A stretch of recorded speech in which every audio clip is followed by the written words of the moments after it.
What's up, everybody? It is another week. That means it's time for another episode of Movie Time. What's up, y'all? You got Rene, Low-Key Geek here, and my boy, Blake, the Wolf. What's going on, dude?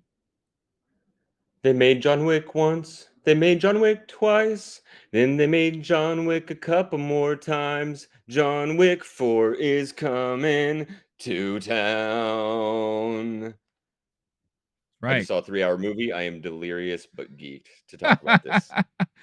Yes, I am also very delirious and geeked to talk about this as well. But yeah, it's going to be a very special Keanu episode as we talk about his latest John Wick 4 just coming out in theaters this weekend. And stay tuned towards a little more later on in the episode. And we're going to go ahead and do our ranking of Keanu's top action movies. So if you're interested in hearing our thoughts about that, definitely stay tuned for the rest of the episode. But yeah, totally excited to talk about that stuff. As always, if you are brand new to this channel and brand new to seeing these two lovely faces on screen, hello, thank you so much for tuning in. We appreciate your company. If you like to see more of us, all you have to do is show some love. Subscribe to the channel if you haven't done so yet. Hit that like button, hit that notification bell so you get notified every time a new video is uploaded. And for you audio listeners, thank you for listening to our golden voices. We appreciate all of you. If you want to hear our golden voices anywhere you go, all you have to do is search for the Low Key Geek podcast channel on your podcast platform of choice, where you can download this episode and many other things that we do on the YouTube channel for your downloading and listening pleasure. Also, if you're feeling extra generous and you kind of want to help support the channel grow and continue to go on, all you have to do is visit some of our affiliates in the description of this episode. Maybe you'll find something cool for yourself or a loved one, and by doing so, you're going to be supporting this channel with no additional cost to any of you guys. So we'll greatly appreciate it. And if you do partake in one of the affiliates, let us know about it. We want to hear if our offers are good for a lot of you people out there, because that's what we do. We want to try to, share the love and bring good offers for our listening audience and our viewing audience there. So let us know about all that stuff. All right. Now, before we get into all this Keanu talk and everything, we usually like to start this episode off talking about, a little catch up. Did we watch anything before today? Since we last spoke, I saw so many damn movies this week that I am pretty exhausted because I had a brand new movie every day this week, and it's been a Every little day. nuts every day.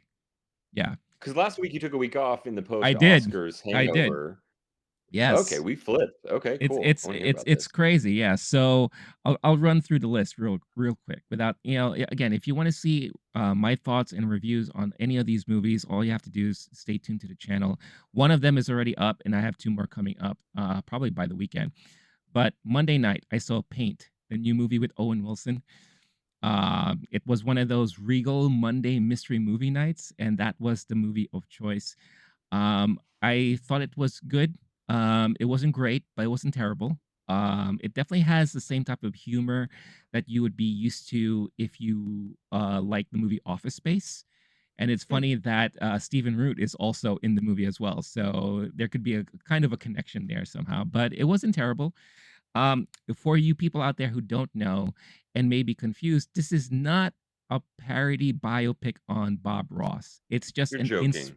no, yeah, it's Yeah. just an Okay. I thought we were getting inspiration. weird, the Al Yankovic story part 2. No, Okay. no, yeah. I think if it was that, then maybe it would have been a little bit better. But still, they took that inspiration of the Bob Ross persona and used it and kind of turned it on their own. And it was still pretty decent. And I thoroughly, I thought it was okay. I gave it a 3 on Letterboxd there.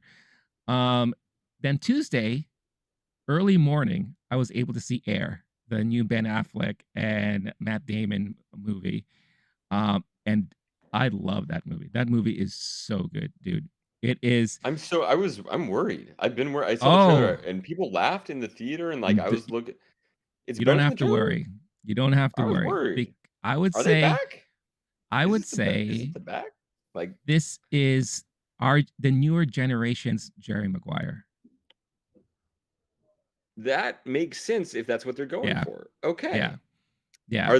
Are you smelling, like, the Good Will Hunting Oscar repeat type of stuff? Like, but a lot of folks missed Last Duel. Right. They teamed up for the first time in a They while did. there, Right. but But this was, now, like, the proper team up. right, because you have Ben Affleck directing, right? I don't think he did a lot of the writing on the script. I think the script was written by somebody else. But you have Ben Affleck who's directing and starring, but even Ben Affleck's character in the movie wasn't so prominent. It was really a Matt Damon movie. He was the main Okay, guy.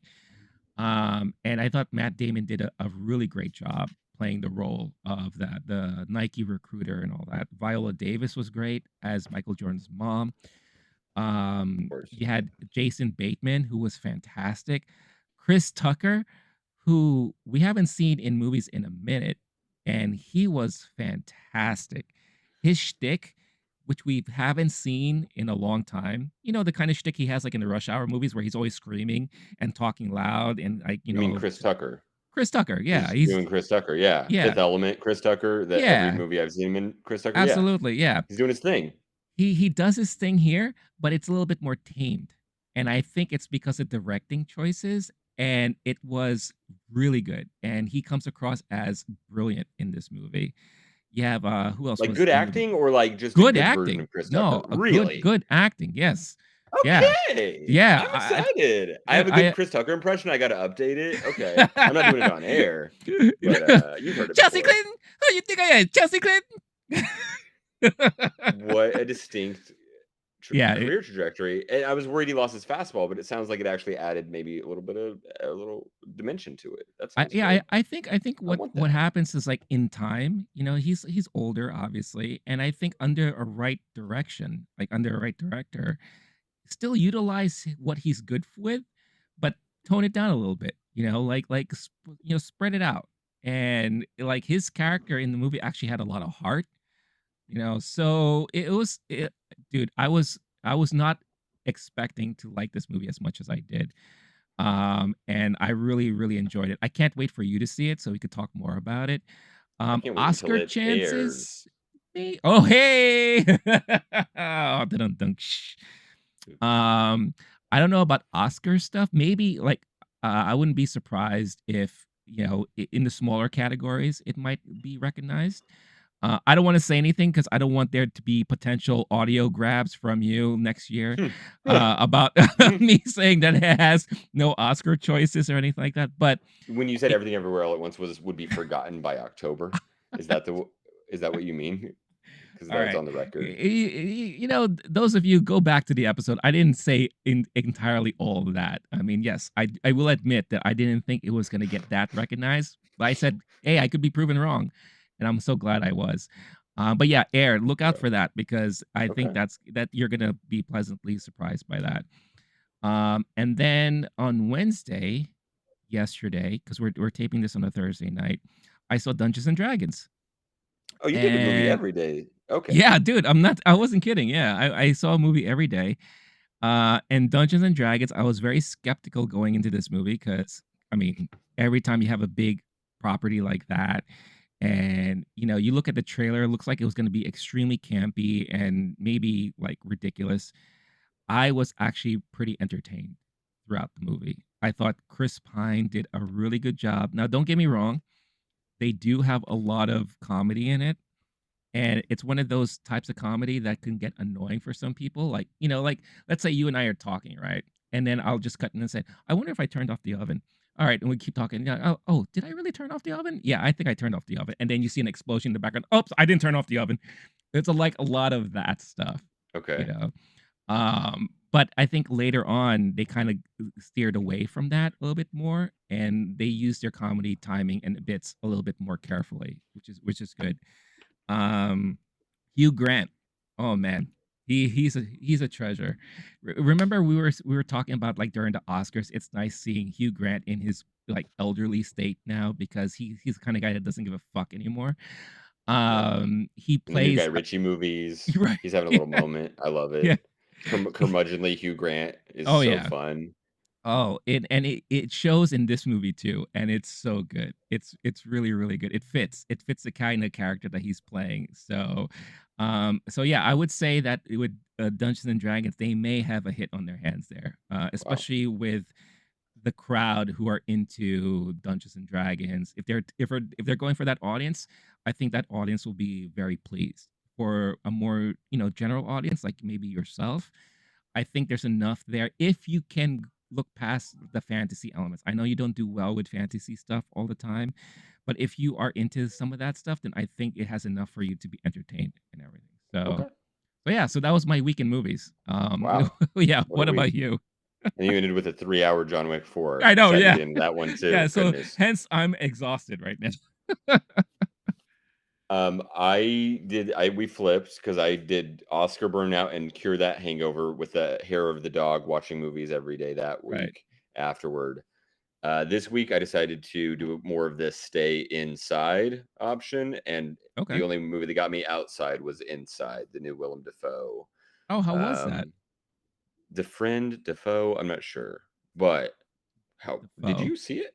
I thought you. No, I No, I no. didn't. I'm sorry. I know It's his on name's my. not Willem. Wait, I know his name's not Willem Defriend. No It's way. Willem That's why you like Dafoe. the friend, the foe. He's Like, always no, playing the it's the bad guy. foe. That's why his last name's Defoe. Yeah, he got the messed up teeth.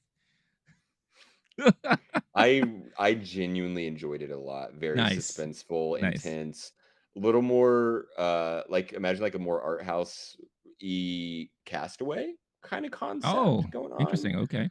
I'm afraid not many people are going to see it because it just Mm, but I've shown the trailer to a few people and they're like, "Whoa, it gets intense." It is you're watching a guy kind of lose his mind. I don't want to give too much away because there's a chance, like it looks like it could be a few different genres and it becomes something very interesting. I'll say that. I sure. was on the edge of my seat. I was kind of glad when it was over. It was like a hold your breath movie. And watching Willem Dafoe go at it in a room for a couple hours was a treat.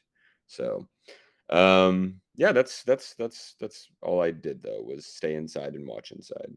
Okay. Hey, I see what you did there. Um, Okay. but yeah, no, it's that's movie's been on my list. It's just I haven't had a chance to go see it yet. You've been busy watching other movies. Yeah, You gotta see a maybe movie next. before it comes out, apparently, is what you've been doing this week. Yeah, which is great. I mean, it's nice to talk about this stuff now, before the rush and floods of people talking about it when it comes out. Mr. But Mr. Film Journalist going to film festivals, seeing the early releases. Good. Look it, at it you. it's a hustle, people. It's like I'm not getting invites. I'm actually hustling to try to catch these movies early. Love So of the game. for all That you passion. studios and PR people listening or maybe watching out there, hey, I'm willing to go and watch these movies and talk about them. So keep me in mind because I'm doing it on my own without getting paid for it. Well, yeah, get some ad dollars here and there and all Go buy a that. t-shirt. Yeah, buy a t-shirt, people. Come on. We got some good deals for all of you guys in the comments and in the description of this video.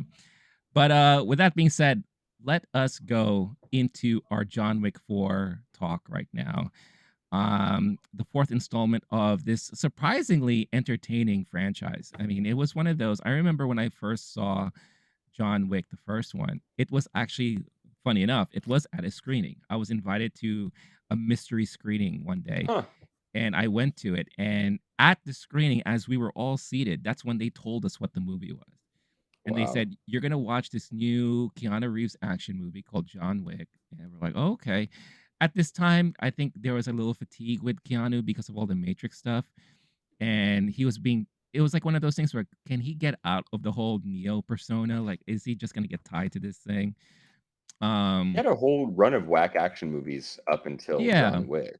This is like a career-defining franchise for the man. for sure. And I'm glad he's not leaving it, and it is so much part of his legacy now for this second half of his career, or at least the Yeah, Twilight or huge, just like Matrix earlier. And right. we'll do our little Keanu review, Hmm. Keanu Reeves view of his career. But No, yeah. yeah, it's what a wild way to see John Wick and Oh not my know god. what's going to happen and be. I'm assuming I would be skeptical at that moment Oh, going big into it, time. like, oh, I was like, I don't random know action about movie this. with Yeah. Keanu. Okay. Yeah, I was not sure how I was gonna take to it. I actually had a date with me too, and we were both looking at each other like, "Oh boy, this could be interesting." And As we walked out of the theater, we couldn't stop talking about it. We were just like, this is probably one of his best roles that he's ever played, because it's like tailor-made for him. He doesn't have to speak much, and he's all in when it comes to action stuff. So he was all in, and you could tell it too. Like, you could tell, like, he was, into all the action scenes and all that. And then I recommended it to other friends. Another friend of mine was very skeptical, and I paid for his movie ticket. I'm like, "Look, if you don't like it, whatever. I'll buy you something," or whatever the case is. And he fell in love with it. So, and then it spawned all these other sequels, right? It blew up to become this amazing franchise. So, going into chapter 4, I'm asking myself, how can you top the stuff that they've already done in the previous 3 movies? And boy, did they top a lot of the stuff. If not all of the things that you've already seen in the John Wick movies. I would say that this movie has some of the best action sequences that I've ever seen in the John Wick franchise, in the Matrix franchise, Yep. in a lot of other more current modern action films. There's this one particular sequence, and we could talk about this when we get more into spoiler stuff, that I would put up there with like the best action sequences that you would remember from some of the John Woo classics like Hard Boiled and stuff. Like, it was so well choreographed and so well shot that I was just enthralled during the whole time. And you know, it's they paced out these action scenes almost brilliantly, because when they get into more of the story stuff, that's when it gets a little long and gets a little, kind of dull. The movie is 2 hour and like 50 minutes, and it felt long. Like, it really did. Mm. If I had one complaint, it did feel long at times. And that was unfortunately during a lot of the dialogue heavy scenes and all that. But then once the action kicks in, it wakes you back up. You perk up, and then, okay, I can go on with this. I could go forward with this. Um, and yeah, it was just a really well done movie. Very epic in scale for both the character of John Wick and just the sequences and visual effects and all that. The stunt choreography was just mind Oh, blowing to me. Oh my god, if if there was ever a time to now finally start recognizing stunt people, this is a time you have to start doing it. This is the movie to showcase that, yep. because I could only imagine how many stunt people they had on this film. Because Mm. sometimes what I do is like I'll look at the stunt people and say, okay, which ones are the same ones that I've seen before? I couldn't see that this time around. I felt like it was like different people every time.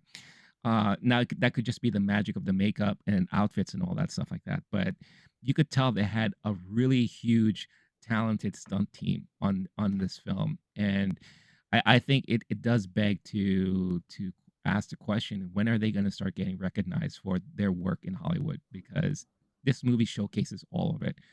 Um, as far as like the performances, I mean, Donnie Yen is Mm. like the perfect Mm. addition to this franchise. And Mm. for someone who's so well known for his Hong Kong action flicks that he's done, it's so nice to finally see him in this franchise finally, because he fits in perfectly. Yes. So it was great to see him. Newcomer Rina Sawayama, who is a singer in Japan. I believe this is her acting debut, and she was fantastic. Right. She was awesome. You got Hiroku Sanada, who is like your go-to Japanese actor. You've seen him in everything. He was great in this movie. I mean, and Bill Skarsgård, menacing, the perfect villain. I mean, he was just most people only know him for playing Pennywise. Then last year, he was in that movie, that horror movie. I forgot the name of it, Barbarian, Yep. and I thought he did a really good job in that film. But now we get to finally see his real, true acting chops, and he was I know so him good. as I know him as the Oh, younger Skarsgård, like Alexander Skarsgård oh, brother, because sure, I don't watch horror movies. right, So this is right, the first time I really got to watch him do his thing. God yeah. damn, Oh my knocked god, it out of the park. he was so good, and like again, like the perfect type of villain, especially for this type of franchise. Um, Everyone was just so good. Clancy Brown was good when he was on screen. And then you got your regulars like Ian McShane and Lawrence Fishburne who do their thing, and Lance Reddick, R.I.P. R.I.P. I mean, just great presence on screen, all over the board. So yeah, I really enjoyed this movie. You don't go to these movies looking for plot, really. I mean, the plot is very simple.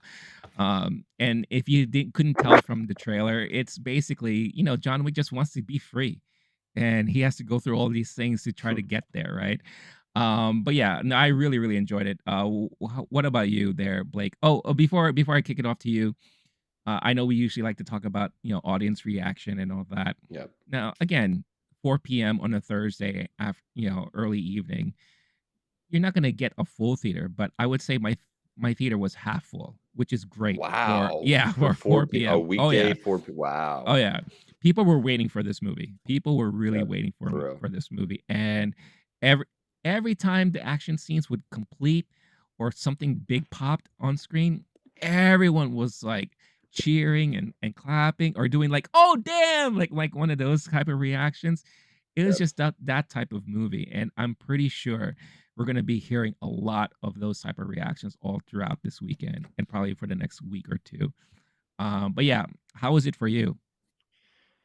Yeah, I mean, this is the kind of movie people wait for. The Mhm. like Top Gun, sorry, not Top Gun, like Mission Impossible, James Bond. Like people are gonna excited to go see it. And in the last however many years, this might be the number one action franchise that's a new, like in the last whatever 10 years, that's newly created, and people are signing up when the tickets drop there for opening night. Half full at 4 p.m. is amazing. That's Yeah, one of the largest. Okay. I knew the runtime was gonna be 3 hours going into it. There's a character early on because they did go back, mhm, where this isn't a spoiler. He goes back to a place he was at in John Wick 3 that I thought is where John Wick 3 what made it a failure of a movie overall compared to 1 and 2, where he does, like, a desert mystical talking to an elder, and it gets kinda silly and less actiony. He starts there, and the guy says, "I'm afraid you've come a very long way for nothing." And I was like, "Oh god, are we just gonna spend the whole time 3 hours for nothing, being back?" And then they make it very clear we are moving on quickly, and yeah, we're getting back to what you want from this franchise. My theater, I saw a 7:30, which is kind of a sweet spot for opening night because the latest ones you get emptier, earlier ones you get emptier. It was mostly full. I would be surprised if it didn't sell out and just a few people didn't show up level of full. The audience applauds at the end. The mm, conversations in the bathroom were exactly what you were talking about. There was a long bathroom line afterward, sure, because it was a 3-hour one, and somebody literally goes, I had to go the whole time, and I couldn't walk away from this movie because it just kept moving, and I felt the same way.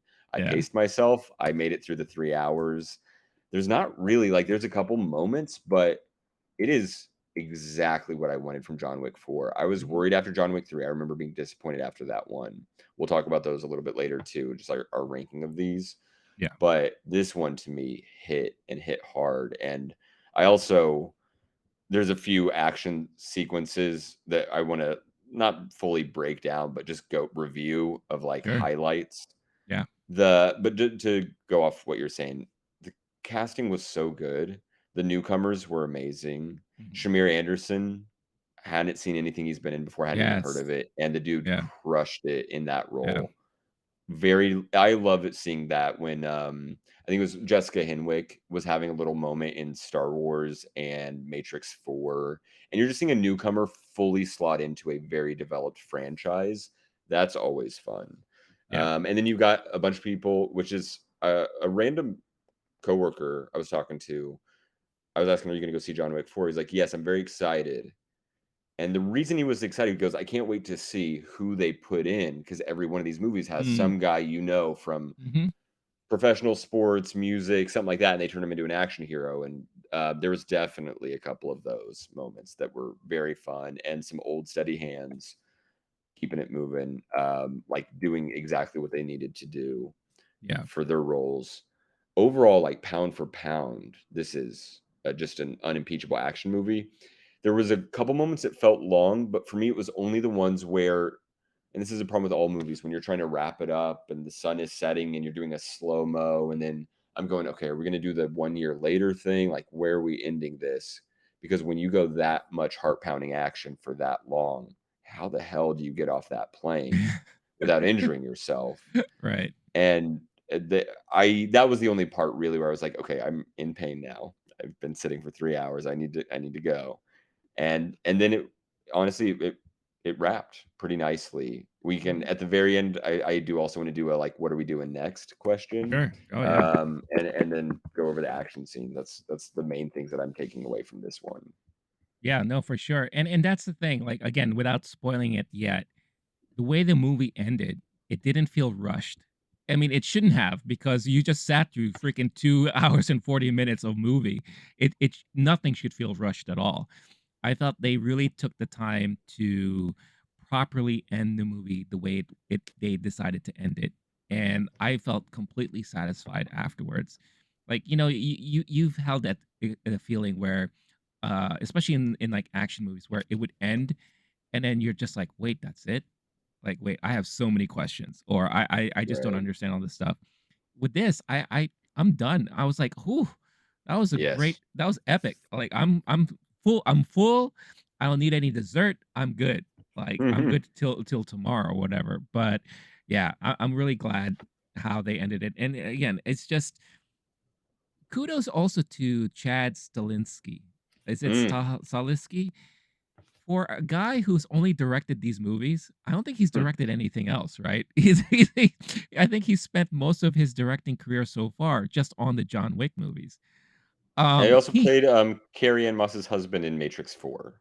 That's right. That's right. So Yes. he's got some Yes. history, like, in this world, but yeah, Yeah. this is his project, and Yeah. 3 of 4 or 4 for 4, depending on how you count. Holy Yeah. cow. Oh my yeah. I mean, He's got a couple other ones, but sorry, actually, directing, you're right, that's it. He's produced a couple other things. That's it. That's amazing. right? It's I a good mean, track record. yeah, for someone who's just only been doing really mainly these movies, like, he knows what he's doing, which is crazy. Well, But he's a kudos stuntman. to That's him. his history, Yeah. is that's how he comes up, and then through that, I it's because what usually happens is you do a breakthrough movie, and then you get pulled into different directions, and then Right. 10 years later, your career went sideways. I'm Mhm. guessing this dude just knows what he likes and what he wants to do, and he's comfortable enough, he gets to just go, "No, I'll just keep working on these." Like, m if you're a stuntman and this is your career legacy, hell yeah, that's one of the biggest Yeah. level ups I've ever heard of in my life. Yeah. A stunt person just becoming an actor is pretty huge. It Yeah. happens, but the one where they become a director of one of the most successful action film franchises ever, give me John Wick 10 and 15. Like, just pump them out, dude. That's a Seriously, great yeah. life.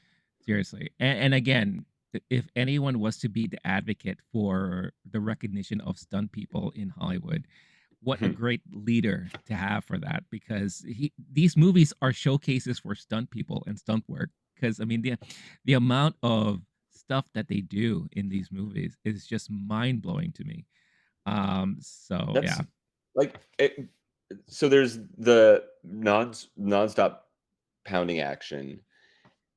And I was honestly a little anxious after the big bad battle because my heart was still racing from what we Sure, had just yeah. gone through. The lead Yeah. up to that was Mhm.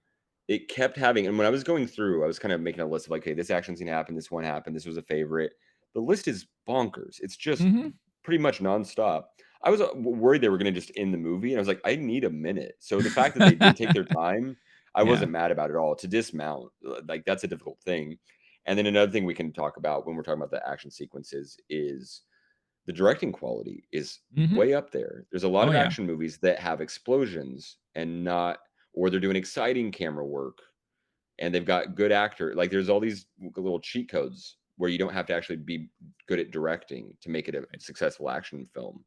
There's some moves he did here and some, not just like story building and where you put the camera, but there's a one scene what we'll talk about blew my mind. Like, just on directing, not talking about the everything else is amazing, of course. Yeah. Keanu Reeves, stunt coordination, all that. But we're just on the directing skills. My buddy and I are elbowing each other like, "Are you seeing this? Yeah. That's special. That's rare."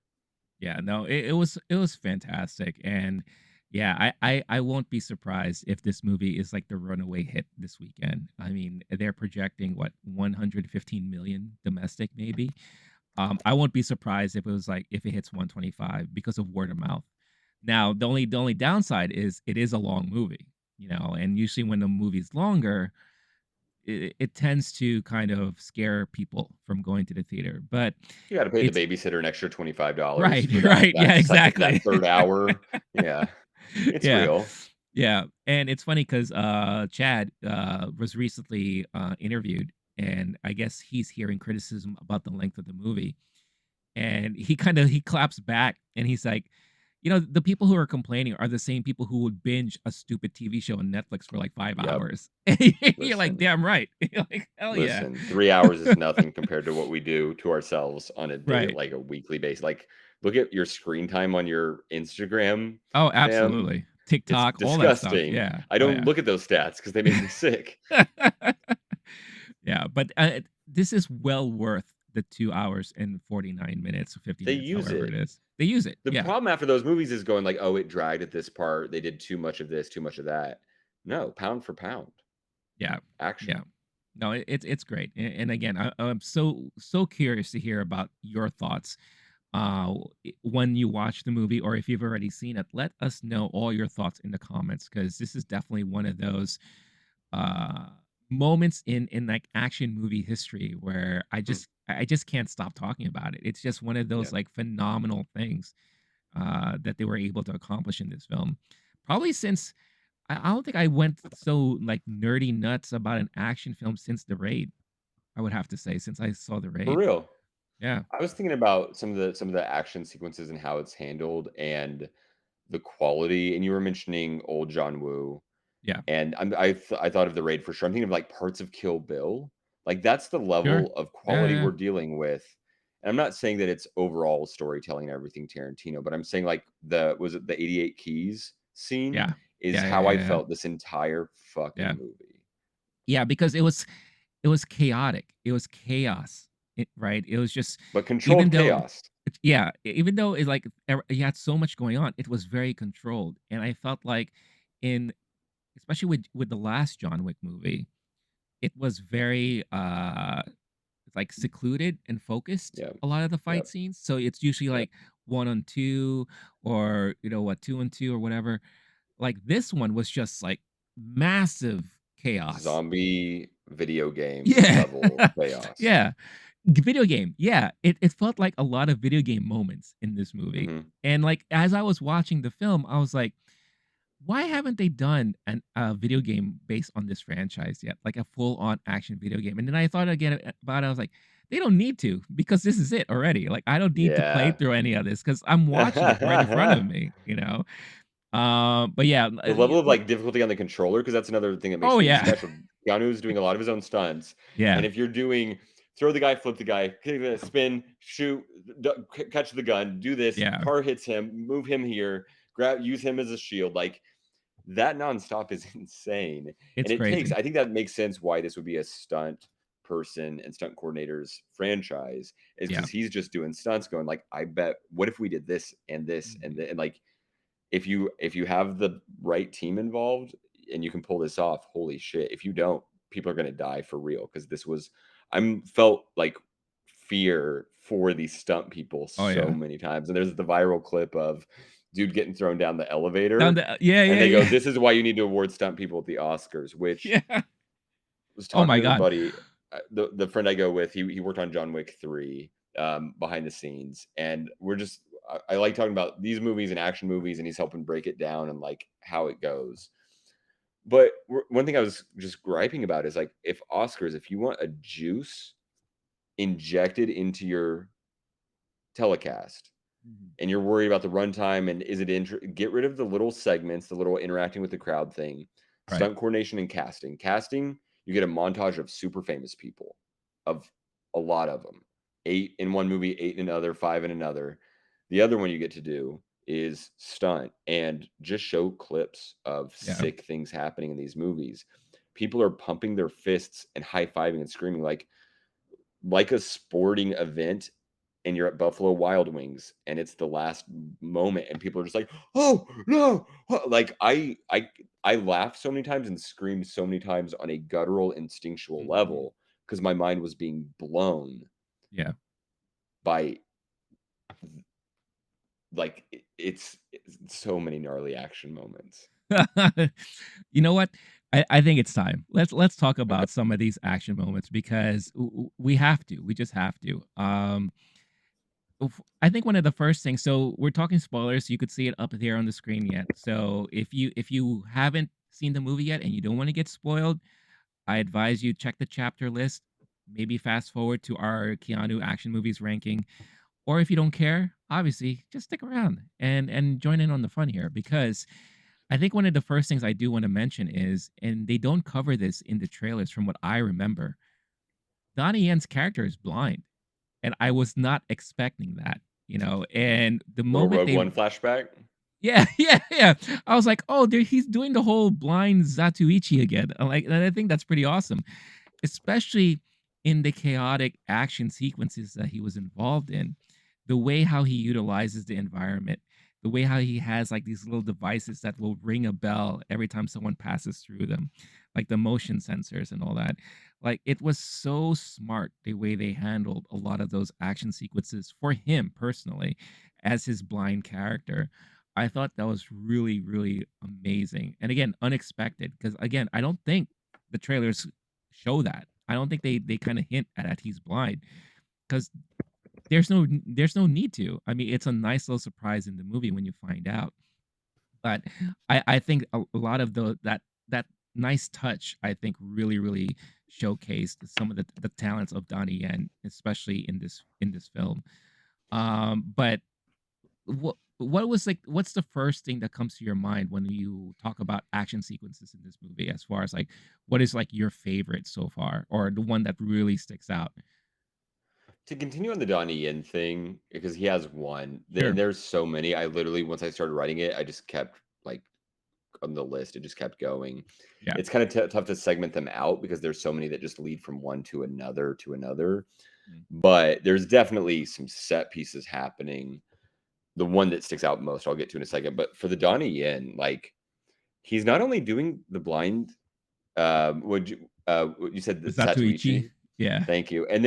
And also I'm thinking of the Rogue One character, which Yep. is how a lot of American audiences would know him best, that were Ip Man, Absolutely. basically. Mhm. But then it's also he's got a drunken master vibe. He's Yeah. got like these mannerisms and affectations that were fun. The way that I like weirdo characters, and there's a comedy to the way he did some of his moves. Yeah. He does the like wind up punch thing. Oh He my does a god, that thing was where so good. he fucks someone up so good and he kind of does this like little bow thing. Like he does that. Like Yeah. if you told me that they wrote a drunken master character and then cut out the part where he drinks, I'd be like, Right. oh, that makes sense. They don't want people to do that at home. Yeah. That was made it more special. So when I saw Mhm. Donnie Yen's in it, I go, okay, they're doing the thing that franchises do. They get another big name. They're doing the Sure. Fast and Furious thing. They get another star. Is he going to be the big bad? Is he going to be more just like a small? No, stole so many Oh, man. sequences. Yeah. He's eating the soup, gearing up, Oh, that and was his great. the guy who's in charge Yeah. of him is going, "Are you not going to help?" And Yeah. It's like, he's "Do your job." And he's like, he was "Oh, so I'm annoyed. eating." Yeah. He had the One Punch Man vibe for a lot of it. They're like, "Ah, Yes. I have to do this again." Yes, So yes. many great pulls from amazing action characters in that one dude. Amazing. I was honestly, like, rolling my eyes like, "Okay, of course Donnie Yen's gonna join this franchise. It just makes sense. He's Yeah. gonna get a paycheck," and I was concerned. After John Wick 3, I was thinking this might be the fall off.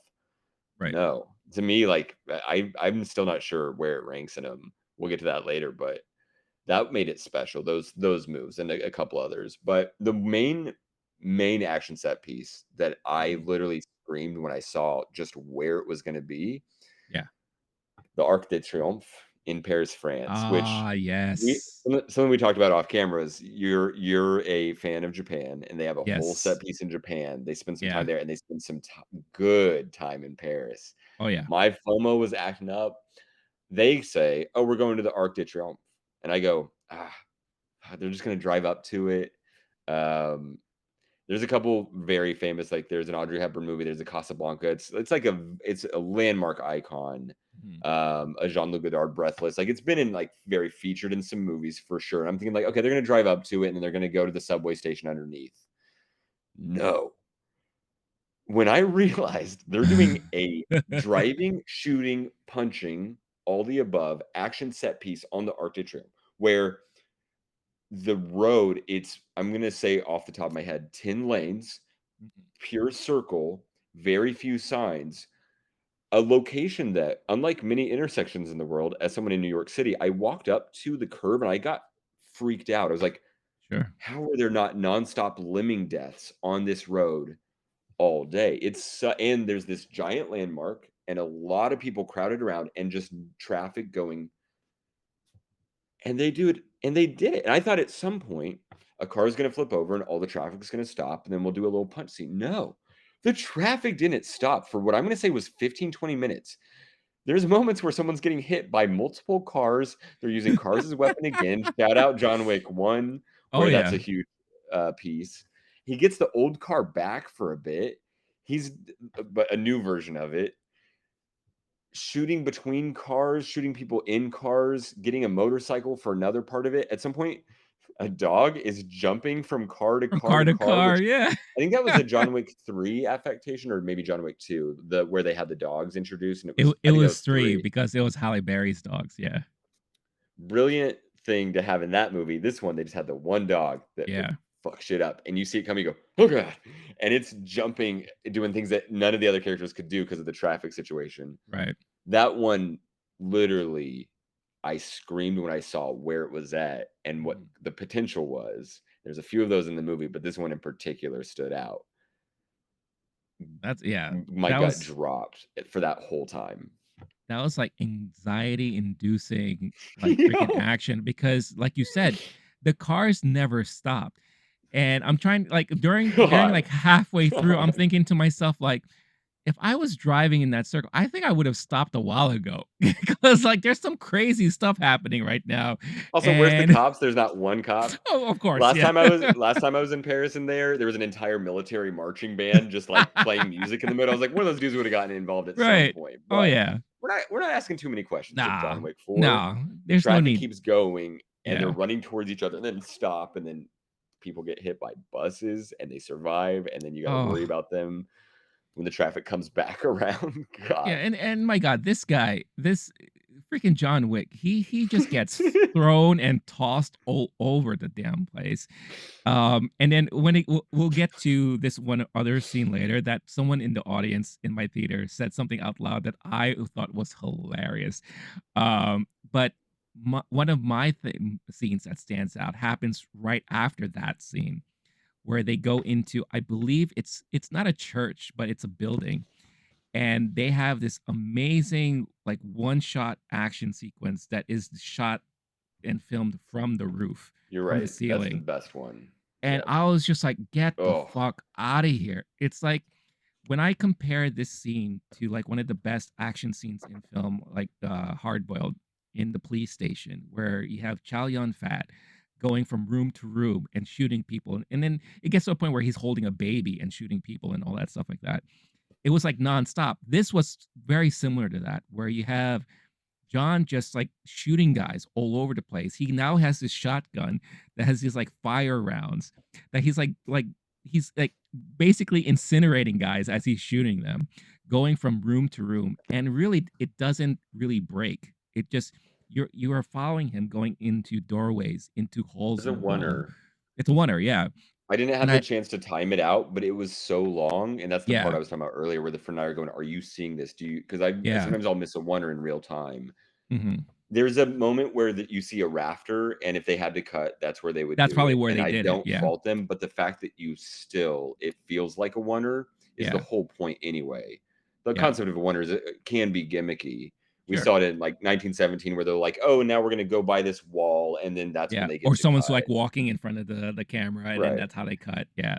But the whole But, point is on a like, an instinctual level, you just see, "Okay, that's a rafter," mhm, and it still feels like a oneer.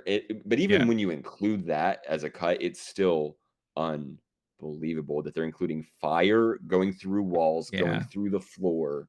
Mhm. Unbelievable. It was nuts, and I kind of referenced it like kind of like watching a video game. This felt like I was watching a live action video game because this is the kind of stuff like you would see in a video game. The fact that, like I said, he's literally going from room to room, and you're following everything from a top view.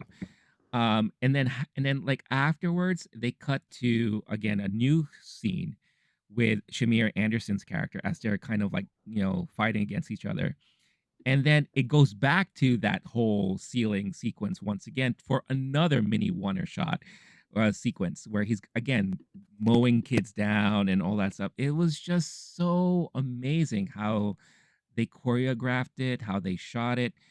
I could only imagine the planning behind it all. Like that was just, and I'm sure a lot of you who are gonna say and remind us, yeah, there was some CG in there. Fine. Of Didn't course. feel like it.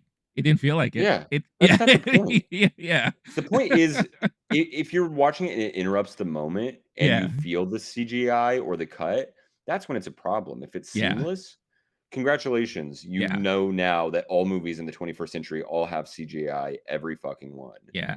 I mean, I yeah, don't care especially about that. I didn't feel yeah, it for a second. no.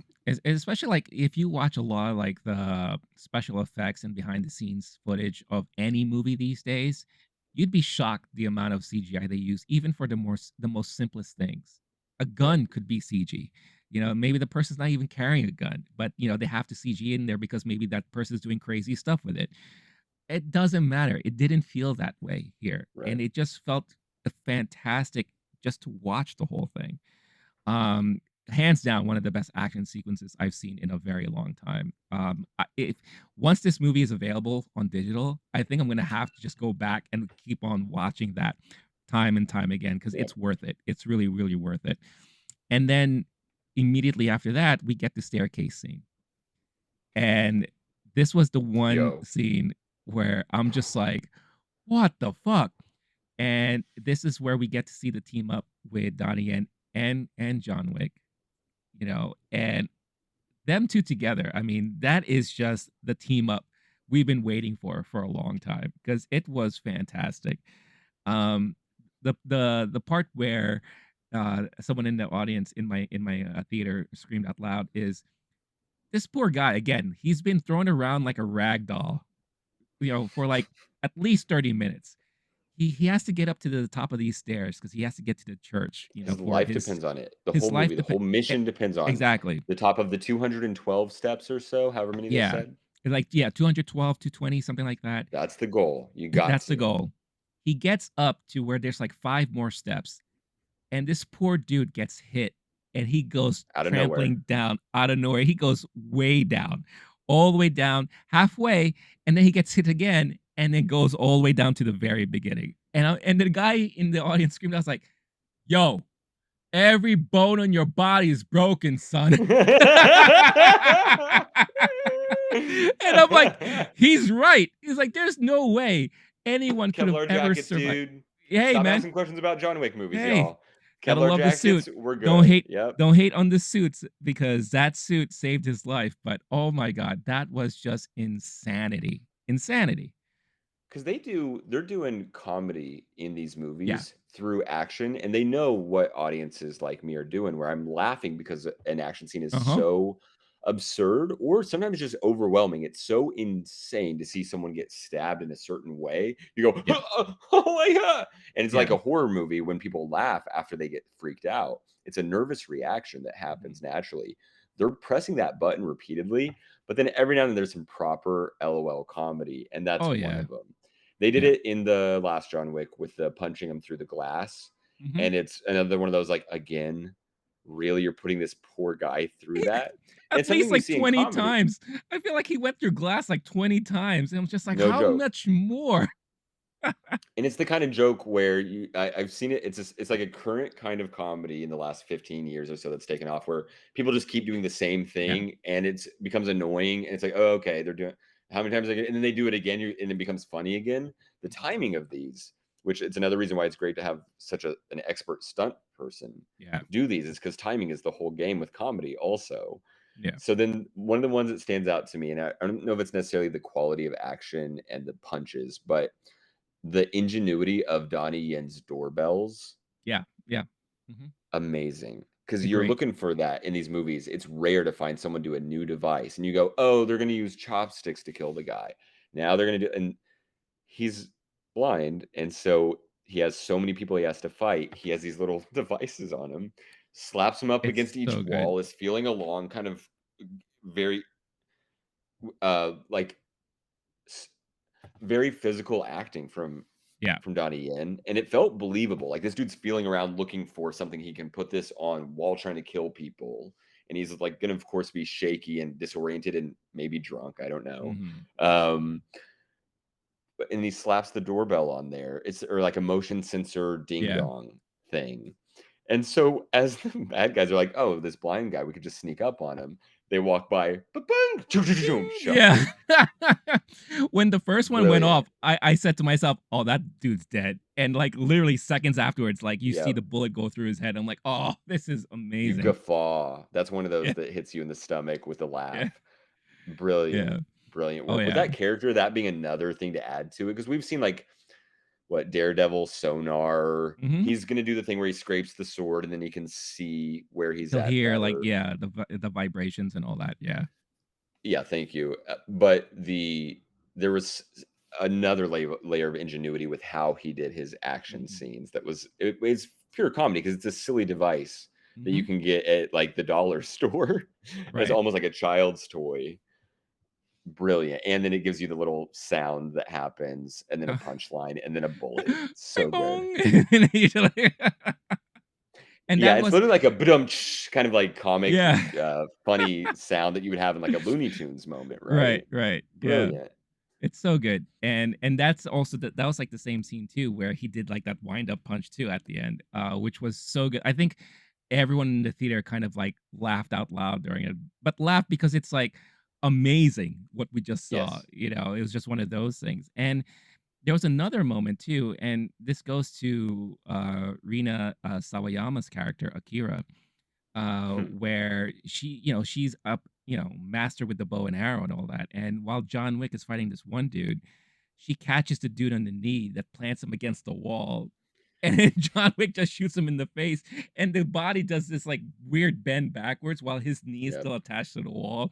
I was like, that was another scene where I just laughed out loud because it's just so amazing how they were able to accomplish that. And They're then so and hard to describe because just like the physics yeah, feel impossible, which is why you get that reaction from the audience because they're like, I've never even fathomed that happening to a body, but yeah, they sell it in a way that makes it like you feel. I never went, you see an explosion and someone flies back 200 feet. You're like, okay, that's a little silly. It right. felt earned and realistic each time. For sure. Yeah, for sure. And again, kudos to Rena too, because for someone who's not known for like action stunts and all that, like she did a lot of amazing things that I wasn't expecting to see. She's got another one of my favorites that definitely made the list. It's the knife cuts, the Yes. million Yeah. paper cuts Yeah, method yeah, the of little everyone's good at every weapon in this, and some Yeah, people are better at some weapons, which becomes crucial to the end of the movie. yeah. But the one where she's got the bow and arrow, and we've got the swords in Japan, which were sick to Oh see in yeah. John Wick Mhm. 4, used to the same level of effectiveness as guns in the past. And then at some point, she gets down to a tiny blade, and I've seen it. There's another movie, I can't recall it right now, but where that method is used for comedic effect. Oh, I'm thinking, is it Game of Thrones where the younger would just go on somebody? There's some big action set piece where someone's got this tiny blade and they just keep poking at somebody and it becomes so Oh, you know what yeah. I'm getting? You know I'm not what? gonna be able to pull it. I'm sorry. I don't know if this is the same scene, but there was a scene in Tropic Thunder at the end where you had a little girl who jumped on Ben Stiller and just kept going like this to his neck, Okay, and that's one of he's them. like Yep.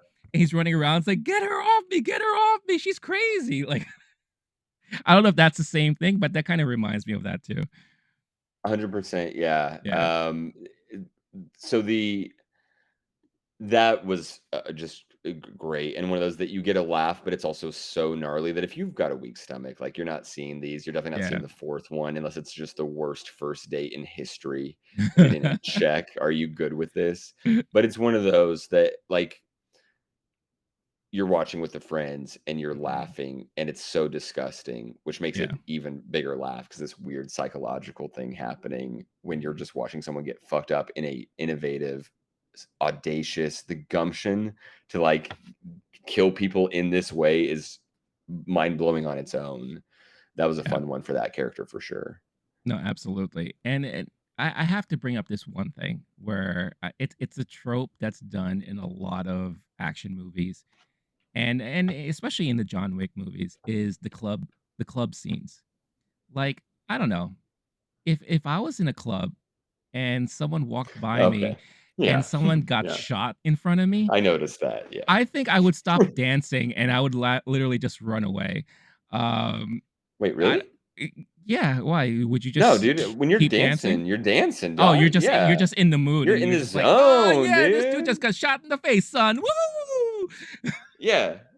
Breakdance fighting, like, it's the best kind of like, they're fighting and they're like, yeah, they're getting it's the weekend, baby. You got YOLO. They call it YOLO. Everyone's YOLOing, including the dudes getting killed and the people on the dance floor, dude. Oh my No, god. obviously, that one stood out to me, and eventually I just Yeah. kept an eye on it, and eventually they start to be like, "Should we?" But Yeah, it took after so yeah, long after, like, the after 20th many deaths. person gets after 20th person dies, then they're like, "Oh, maybe we should run for the exits now." It is Yeah, but there is the thing that happens in real life when people circle around a fight, sure. like, which Yeah. always blows my mind. My first thought is, I'm running before a stampede Yeah. happens in that Yeah. scenario. But there's a world where people go, "Oh my god, there's a fight, everyone come watch." And Yeah. but then they start to realize, like, "Oh, no, we're in the line of fire too, we should probably bail." And Yeah. And, well, another thing too is, like, cover charge is expensive sometimes, and if I listen, if I no pay 200 reentry? bucks yeah, if I pay 200 bucks to get in there, I'm dancing my ass off. There's no way you're Good gonna get me point. out, so Good that point. I could be also it too. assume because of the kind of music and the Eurotrash club vibe, like, if they're Yeah. on drugs and they're not even Oh, noticing it, something but absolutely. when someone looks over and is kinda watching them, they're like, I'm gonna keep dancing Yeah, anyway. yeah, That's the one that yeah, made me yeah, laugh. yeah. But Oh, there it was is a good action set piece. Is yeah, the level of no fucks given in this franchise is right, so high. right. And I feel like those are, like, the moments, like, only you and I will catch. Like, I feel like most people won't even pay attention to that, but no, I kept looking at these dancers, and I'm like, "Look at that guy. He saw what happened, and he's just dancing his ass off. He doesn't give a fuck right now." But yeah, I just think those kind of scenes are hilarious. But yeah, I mean, look, we could go Uh, on days and days talking about a lot of this stuff, but, what were you gonna say? I think because yeah, I guess all the rest of mine are just like moments because that's another Yeah. thing that this movie is doing. There's the set pieces and you have a long sequence of action. Mhm. It goes before the final big fight. You had the whole staircase thing, which we talked Yeah. about, which comes immediately after the bombed out church place we were Oh talking my about, god, so which good, comes yeah. immediately after the Arc de Triomphe, which we were talking about, which I don't quite recall, but that comes right after another location, which I'm not remembering right now.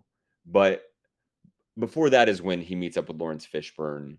But Yeah. there's like literally four gigantic set pieces. So that's happening throughout the movie. But then there's also little moments. Yeah. And the legend of John Wick, told from the very first one. This guy's scary. He killed a man with a pencil one time. Right. Yeah. So that's something else that this franchise is really good at is a concept, kind of like the way somebody would get a nickname in an action. Like, why do they call him the pencil killer? It's because he killed a guy with a pencil one time. Right. The one that doesn't quite relate to the others that I just got to shout out is the two sumo wrestlers in Japan. Oh, yeah. Hell yeah. And then later we Yeah. also get the fat guy who in real life is a Russian action star. Yep. Um uh that was fun. Watching a giant dude be super fast every time gonna get me. But the ones that stood out as moments is it's with that same character. The Scott Adkins, I think is the actor's name. Mhm. But it's the card game is a whole fun sequence in its own. And you're thinking, oh, we're gonna do James Bond, we're gonna do a poker game, and that's gonna be you get a mental victory or something. Mhm. Nope, turns out it was a bluff. They're just being like, oh yeah, you think we're gonna do a card game movie? No. This guy's cheating, he's about to get fucked up. And Right. Donnie Yen uses a pencil in that scene, if I'm correct. That's when, because he put it in his pocket at some point and then he busts it out and he gets a pencil kill in the Mhm. movie. And then there's another moment. Oh, that actually might be a different, the pencil moment might be a little different. It might be there. Honestly, there's so much that happens. It's a bit of a blur. But the one from that sequence that kicks off the action, you know there's a standoff happening, and even the characters realize it and they go, okay, so who's gonna die? And they're talking about how Mhm. interesting that conversation is, which is what sets that moment up. Right. John Wick takes a playing card, which Oh, to yeah, me, yeah. Yeah. more difficult level of kill than a pencil. A pencil's got a sharp end. It can be weapony. Takes Mhm. the playing card. Which, did you get a feeling? Maybe they said it's a metallic playing card, and I just didn't catch that. I think it was a playing card, and he It was just a slices normal dude's playing card. neck Yeah. in the worst paper cut in history. Yeah. He doesn't kill him because the dude's humongous, but he gets that. He gets the advantage in the fight from that, and he does another. He slices the neck, and then he throws it at someone. And that Fucking dude this, catches it. Yeah, that dude catches it because which he's not as I, thick as the other guy. my brother and I tried that a million times growing up. That was like a thing you do. Like, this is the level of action ingenuity they're doing. They go, "Oh yeah, that thing you did as a kid that's kind of Yeah, funny." You go like, "Oh, I'm gonna see if I can flick this across the room." It'd be like if yeah. somebody took a paper airplane, like John Wick 5's, I'm sure gonna have a paper airplane death, Mhm. 100%. Because that is what we're talking about with those little moments, Yeah, punchline moments, brilliant callbacks, and then new ones added too.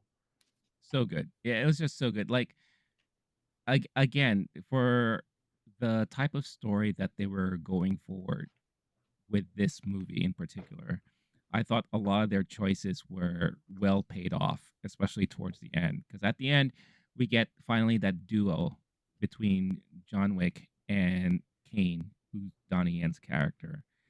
And it's so funny how they just kept going back and forth, basically shooting each other like duel style. And Clancy Brown's like, "All right, get closer," basically, no one's dead yet. And then I love the fake out at the end where John Wick Genius. didn't fire his gun, but he got badly shot.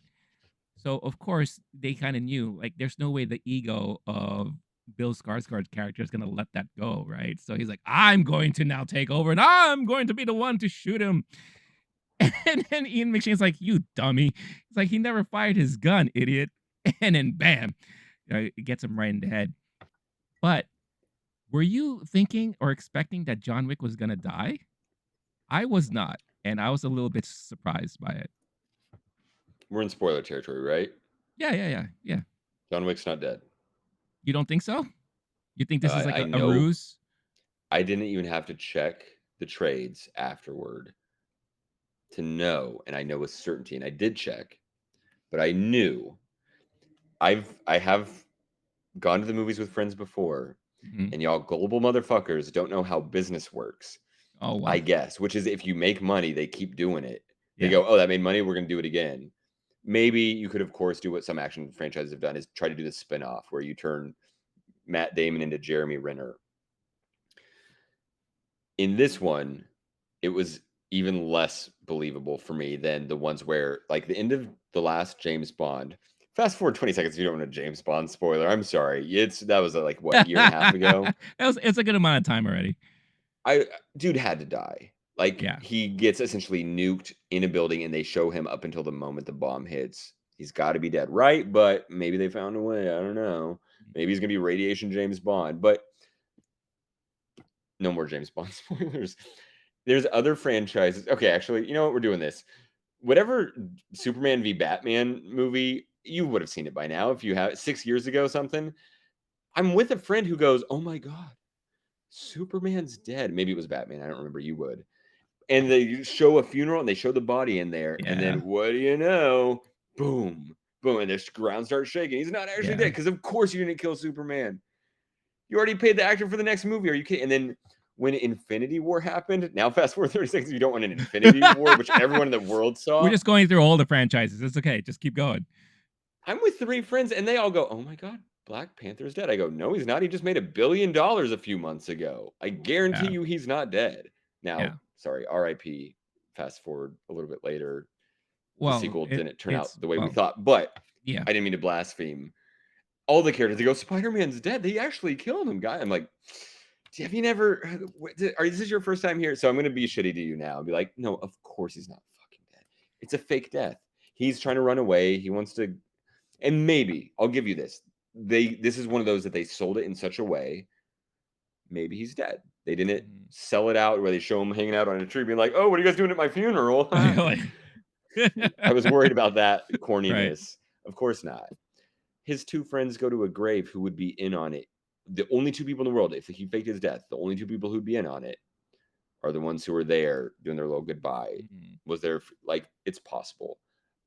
Of course, this isn't the first time John Wick looked like he was about to die. This is about the 100th that we've seen in just these few years, and we don't even know how he got to the point where he retired. This is the whole franchise is post-retirement. Tom Brady and Brett Favre should be so jealous to have that post-retirement level of action. Well, it's Of all course he's because of not a dead, it's dude. all because of a dog. This is how this all started. It all started because of a dog, and he got himself in that mess because he couldn't let go of that, and rightfully so. He shouldn't have let go of it, but it The created grave? this Yeah. crazy domino effect that kind of just opened the floodgates, and that's what he's been fighting, through in these 4 movies. Now, the only reason why I bring up "Is he dead?" is because this is the first John Wick movie where we don't see him walking into the sunset. We don't see him walking off into the distance.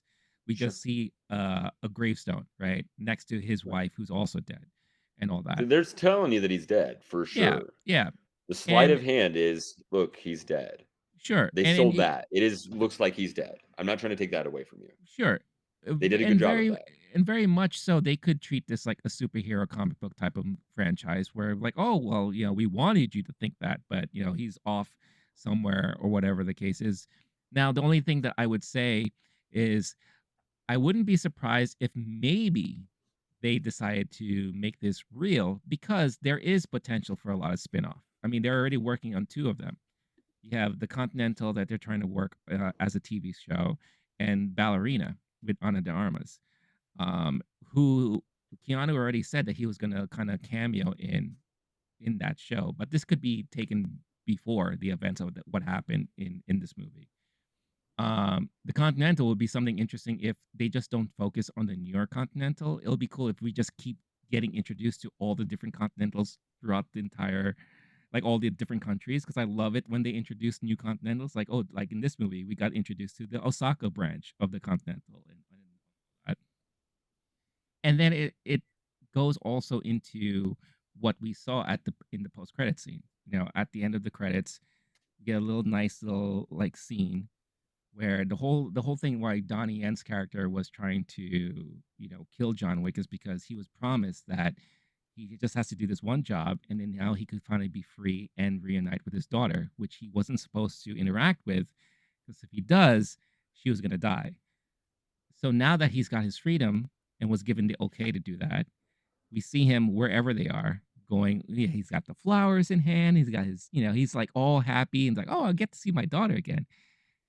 And then we see who's approaching him, and that is Akira, because Akira is like she said it to John Wick. It's like John, it's like you make sure you kill this guy because he killed her father. Because if you don't, I'm going to do it. Now, obviously, John Wick didn't do it, so here comes now Akira. I could see them carrying the franchise over with now Donnie Yen or her being the center character in this John Wick franchise. But for all we know, he could like all of a sudden like show up again and He's like going to. Yeah. yeah, like I'm I'm just surprised. here, suckers. We did a bet, which you still haven't paid for our Oscar ballots. I just want to Oh put boy, that on here the we record go. again. Yes. Can't wait. But then I'll put any bet on it you want. I will stick a pencil through my hand.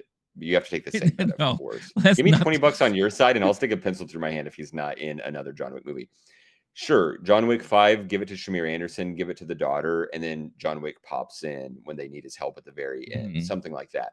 Give me a prequel. I really want to Oh see the first yeah. 20 years of Oh John Wick's yeah. career. That would be great. Yeah. Don't de-age, just give him a haircut. He's still He Keanu looks Reeves the looking same. fine. He still looks Damn like how good. he did back in the first John Wick movie. So So maybe John Wick 7 is when he always talks about he's got 2 or 3 years between each movie. yeah. when I was thinking about, like, what it takes to shoot this movie, like, how many hours of shooting are they doing a day? Because it's nonstop exercise, which I don't know last time somebody went on a run for how many hours it would take to film a movie. It's not a 3-hour filming process. It Right. would be all day nonstop. So, like, what do you how the regimen is for filming this is also its own, like, miraculous timing, because you're going to start to have wear and tear and injuries, and that helps maybe partially because one thing I like about John Wick is it's not the Pierce Brosnan Bond movies where he gets a million bullets flying at him and not one hits, and there's an entire field of dudes pointing guns 20, 30, 40 feet away, whatever, and he doesn't get one bullet in him. We're seeing this dude get beat. This is a Daniel Craig level Bond. We're seeing dude Yeah. get beat up, wear and tear, and he's shaky at moments, and his leg can barely move, and maybe some of that's real, but also you've got Keanu Reeves, so take your time, make it another banger, Mhm. but there's no way he doesn't come back unless the only options in this world are like the studio is going to want it. I'm guessing every business person, anyone with money involved, is going to want it, except you get to Sure. somebody like a Keanu who goes, I don't have to do it. He died. I have an out now, and I just want to go live on a beach and Daniel Day Lewis this thing, work on my carpentry skills, Right. properly retire. Maybe that's an option right now, but they already greenlit John Wick 5 after John Wick Sure. 3, and this one's going to make enough money. They're going to be pushing, and every interview Keanu Reeves gives for the rest of his life will be, when are you going to make the next John Wick? Right. It is a perfect franchise for him because again, it showcases his awesome talents of being an action star. He doesn't have to say a lot, so there's not a lot of dialogue and all that, What, 30 lines which of is dialogue? yeah, it's I was like trying to think like 10, maybe, honestly. not a lot at all. I think it would be interesting to kind of go back and count how many lines of dialogue he's had in each movie, and if this ranks up there with maybe the most, because it was a lot of yes and okays, and it was like a lot of like his typical responses, right? But Hold on, John Wick, 511 words. for That's the first one, hilarious. Yes, John Wick. That is so funny. oh, Now I that's know that hilarious. we're not the comparison that you're asking for, but Yeah, that's brilliant. that's Okay. pretty damn funny. I do love the idea of a prequel. It'll be really, really awesome to show John Wick prior to the first movie, to see how he really earned the moniker of the Baba Yaga and all that. Give him that's 100%. I would love that. I Yeah. want that more than anything. If you found the right actor to be the 20-year-old, I'm also down with Oh, that. sure. Give me all Yeah. of it right now, especially I'm hyped. If there's another John Wick 3 thing happening where I feel like they're losing the plot, jumping the shark, getting a Mhm. little lost, maybe not. But for right now, this is going to be as high as that John Wick stock is going to be worth. Yeah. Give me John Wick 5 where he's retired for real and he's just playing an advisory role, and he's, hey, can I just sit in as the concierge for a movie? And Mhm. then he of course is going to get his hands dirty a few times. Make it about the kids, right? Like there's so many options where he's, and the weird thing about the John Wick, what's the nickname? What's his nickname you were saying? How he got the Baba nickname? Yaga. Okay, Bobby. I always want to say Babadook. Thank you.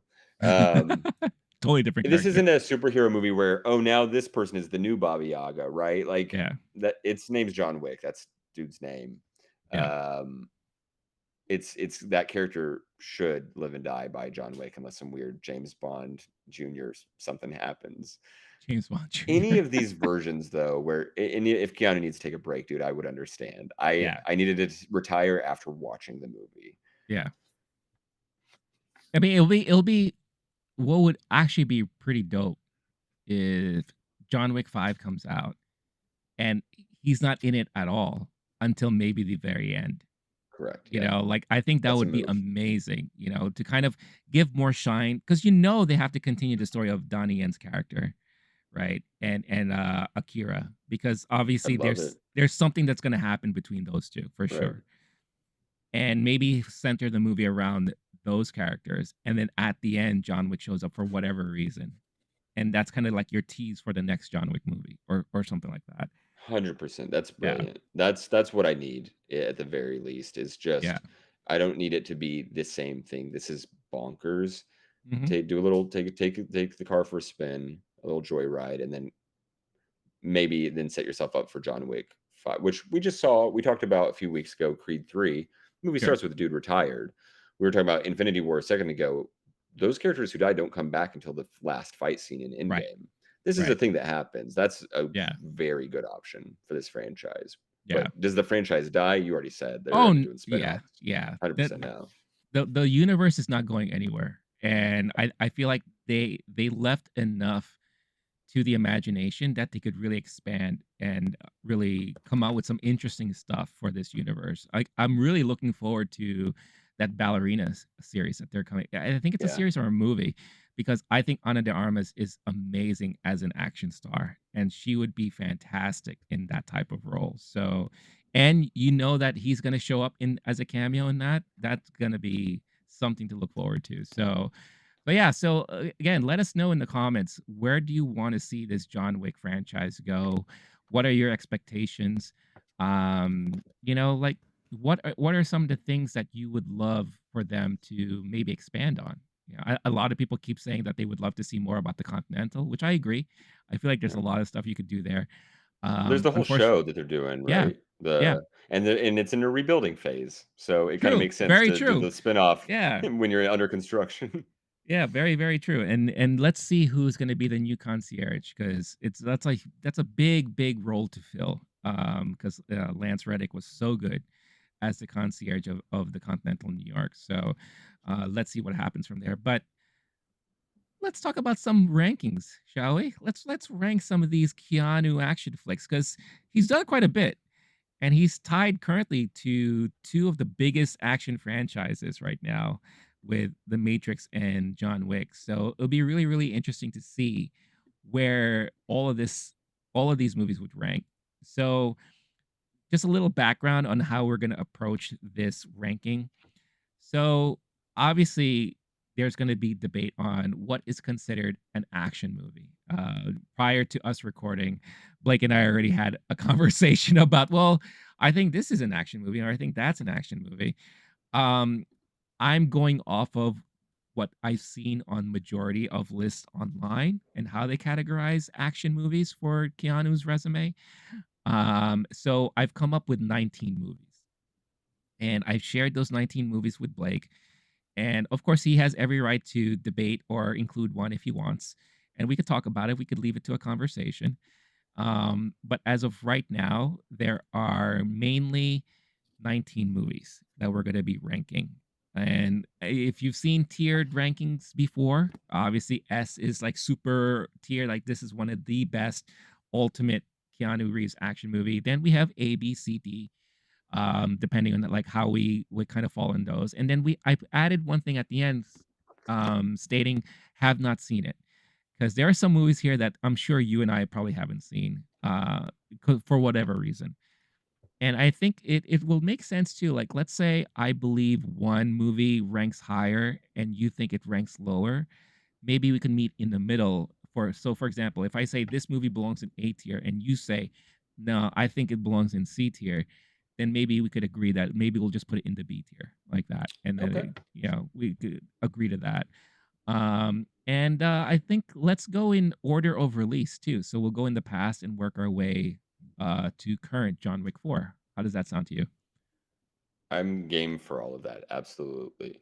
All right. And as long I'm willing to do the thing where we meet halfway and I'll give you one or two if you give me Sure. the greatest Keanu action movie of all time, two words, Duke Kaboom, which Rene wants to say is not an action hero. His name's Duke I, Kaboom, the action hero. I didn't say it's not an action hero. I just say it's not an action movie that he's tied to. So The stunt bike toy. He's literally a stunt character.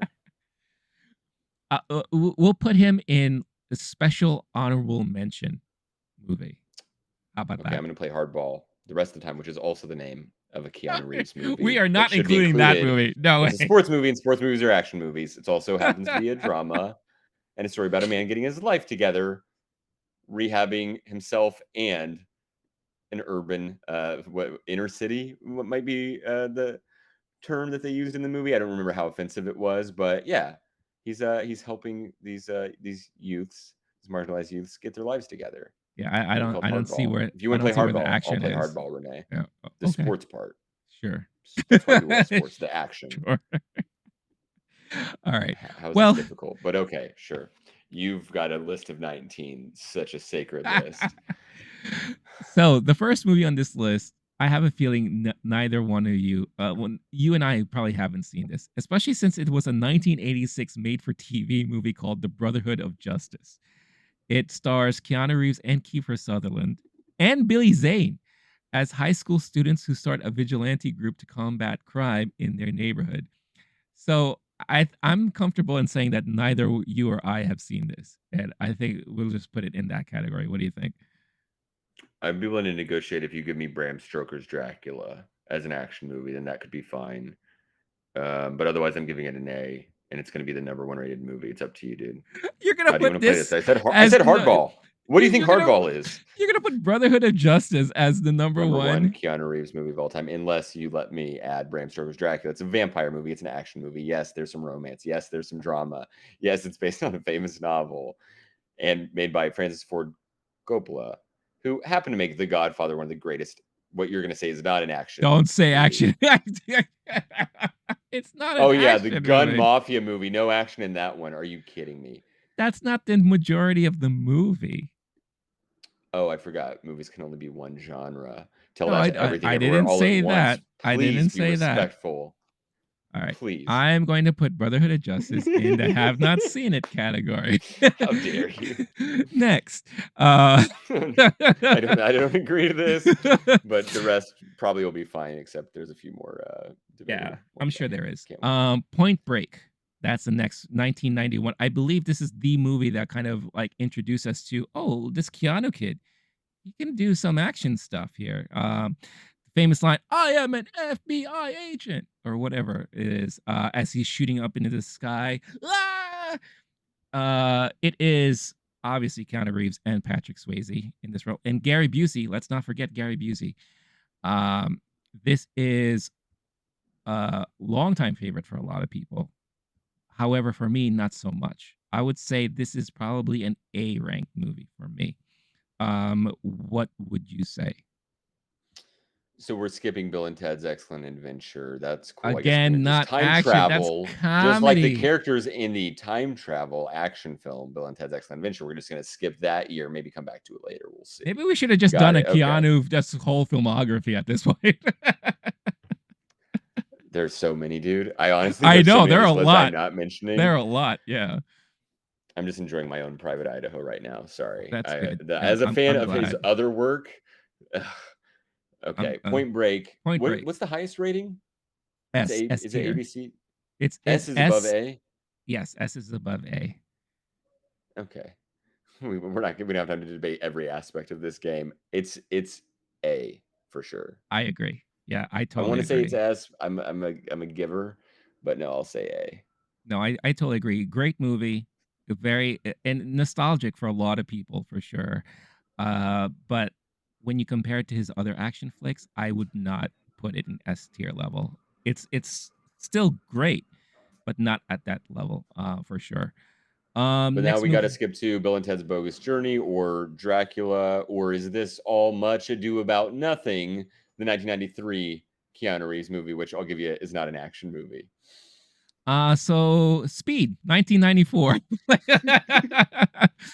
Obviously, this is the movie where him and Sandra Bullock would love to stay below 55 miles an hour on a bus, speeding around Los Angeles. You got Dennis Hopper, who plays an excellent villain in this movie, and let's not forget about who plays his partner again in this. It's oh my god, why can't his name come to mind right now? Wait, you're saying? Oh, are you talking about? There's Dennis Hopper, Jeff Daniels, Jeff Alan Daniels. Ruck is in this movie. I didn't remember that. I haven't Yeah, seen it in a Jeff minute. Daniels Okay. is great in this movie too. Yep. Um, for me, this is one of the classic Keanu movies. I rank this up there with like his Bill and Ted stuff. I would put this personally in the S tier level as far as action movies are concerned. It kind of defined his Hmm. persona in a way. And it was just one of those main staples of 90s action movies. Like I could watch it today and I'll still fall in love with it. Plus Sandy B's in it. How can you not love 90s Sandy B? She's, like, so awesome, and this was her debut, I believe, as far as mainstream debut. I think she was A in another breakout. movie before, yeah. Yeah. She was in a rom-com before this, but, I this is definitely her breakout film. Um, what would you say? So my concern is we're gonna get to a point where we're talking Matrix and John Wick stuff, and it'll be hard to top those. So Yeah. by the comparison of some of the greatest movies of all time, this is an A, but I don't disagree with you either. The importance Mhm. of this one, the legacy. I want to say A, but let me not be the devil's advocate, which is another Keanu Reeves movie that we're not going to talk That about was today. that was a great Keanu movie too, by the way. Devil's Advocate, Charlize Theron. That was really good. Not an action movie, but yeah, go on. Just saying I'm not going to be one of those. Thank you, Rene, for saying it for me. The speed, I'll give you an S on that one. We'll get to Okay, some tricky territory later when we get into this the sequels of the legendary ones. sure. No, it'll lead to good debate for sure. It'll So be animated the way that Animatrix was. Is that on your list? it's not. It'll No. be animated for sure. Okay, Okay. sure. Yeah. Yeah. Uh, moving on. I, lo- I love this already. We are gonna go 1 year after Speed, and that is 1995's Johnny Mnemonic. Stars Keanu Reeves, Dolph Lundgren is in here. Ice T is in this movie. And this is one of his first forays into like the electronic world and everything. I believe like virtual reality was involved at one point in this movie. I hated this movie. This movie was awful. This was really painful to watch. I remember. Um, I would probably put this in a D tier for myself because this was not a good movie to watch. What are your thoughts? Did you see this movie? No, but I do think this is a good chance to talk about like this is one of the most interesting filmographies that you can For review. sure. Yeah. There's a few other folks that do this, but it's rare. We're talking like Tom Cruise, essentially, of someone who's got such a wide variety, but Tom Cruise isn't doing the rom-coms, not a real sports movie. Like, Hmm. dude's all over the place, but he's got so many classics and bangers all Yeah. throughout. But we've got sweet, sensitive indie Keanu, we've got rom-com Keanu, we've got the great actor doing Hmm. legendary Dracula or Shakespeare type stuff. We've got Yeah. Bill and Ted Keanu, we've got action star, pure action star Keanu. There's some like Oscars level type acting at point. It's fascinating. Look, it's great. And then we've also have just the private life of Keanu Reeves, which is a subject of fascination on the internet. Sure. You can Yeah. spend a lot of time just doing deep dive on the he went viral a few years ago, just Keanu being Keanu on a bus stop, and it's Oh something people yeah. still reference to Yeah. this Or day. It's a on the New while York ago. City subway, like there's like footage Yep. of him like giving up his seat to people. What a It's like fascinating why? man Love and this guy. career. Yeah. Hmm. But I think this is one of the whoa Keanu For movies. sure. Yeah. For sure. I haven't seen it. It's the rating's Okay. so bad. I've just been putting it off for so long. Probably not gonna happen. You're not missing anything. I would say like you could easily pass this movie for sure, and you're not missing anything. So I'm gonna keep that playing up. Yeah. yeah, so let's put that in the D tier for sure. Because yeah, that's just a painful movie to watch. Don't forget Parenthood, Keanu, which was also very good. That was a nice little role of his also, and that leads into 1996's Chain Reaction. That is a movie with Morgan Freeman. It's Keanu and Morgan Freeman. Rachel Weisz is in this movie. Um, Again, I feel like this was when Keanu is really trying to still figure out the type of roles that he wants to do. Like you said, his career is like pretty much all over the place, and you could tell he's not afraid to experiment from time to time. You know, between drama, comedy, action, and this was when he started growing his hair out a little bit. So we started seeing a little longer hair Keanu in this one. But other than his looks, this movie just does not. It's not one of those movies that stuck with me. I don't even. I've watched it. I don't even remember more than half of the movie myself. So Didn't see I it. didn't see it. We Okay. can do a have not seen if you haven't seen more than half. It's up to you Yeah. though. But Yeah. maybe it's I'll. great. The reviews Maybe are it terrible. They're is. actually worse than Johnny Mnemonic on Oof. Letterboxd. I'm not kidding. Oof. So Yeah. So let's just put this in have not seen, but from what I've seen, I would probably put this in D tier for sure. But I want to Okay. be respectful because I haven't seen the whole movie. For all I know, maybe I love the last half. I don't know. But no, not probably not. Moving on. Okay, this is where it's gonna get into more familiar ground with Keanu because in 1999 he stars in what a lot of people would probably consider to be one of the best action movies we've ever seen, and that is The Matrix.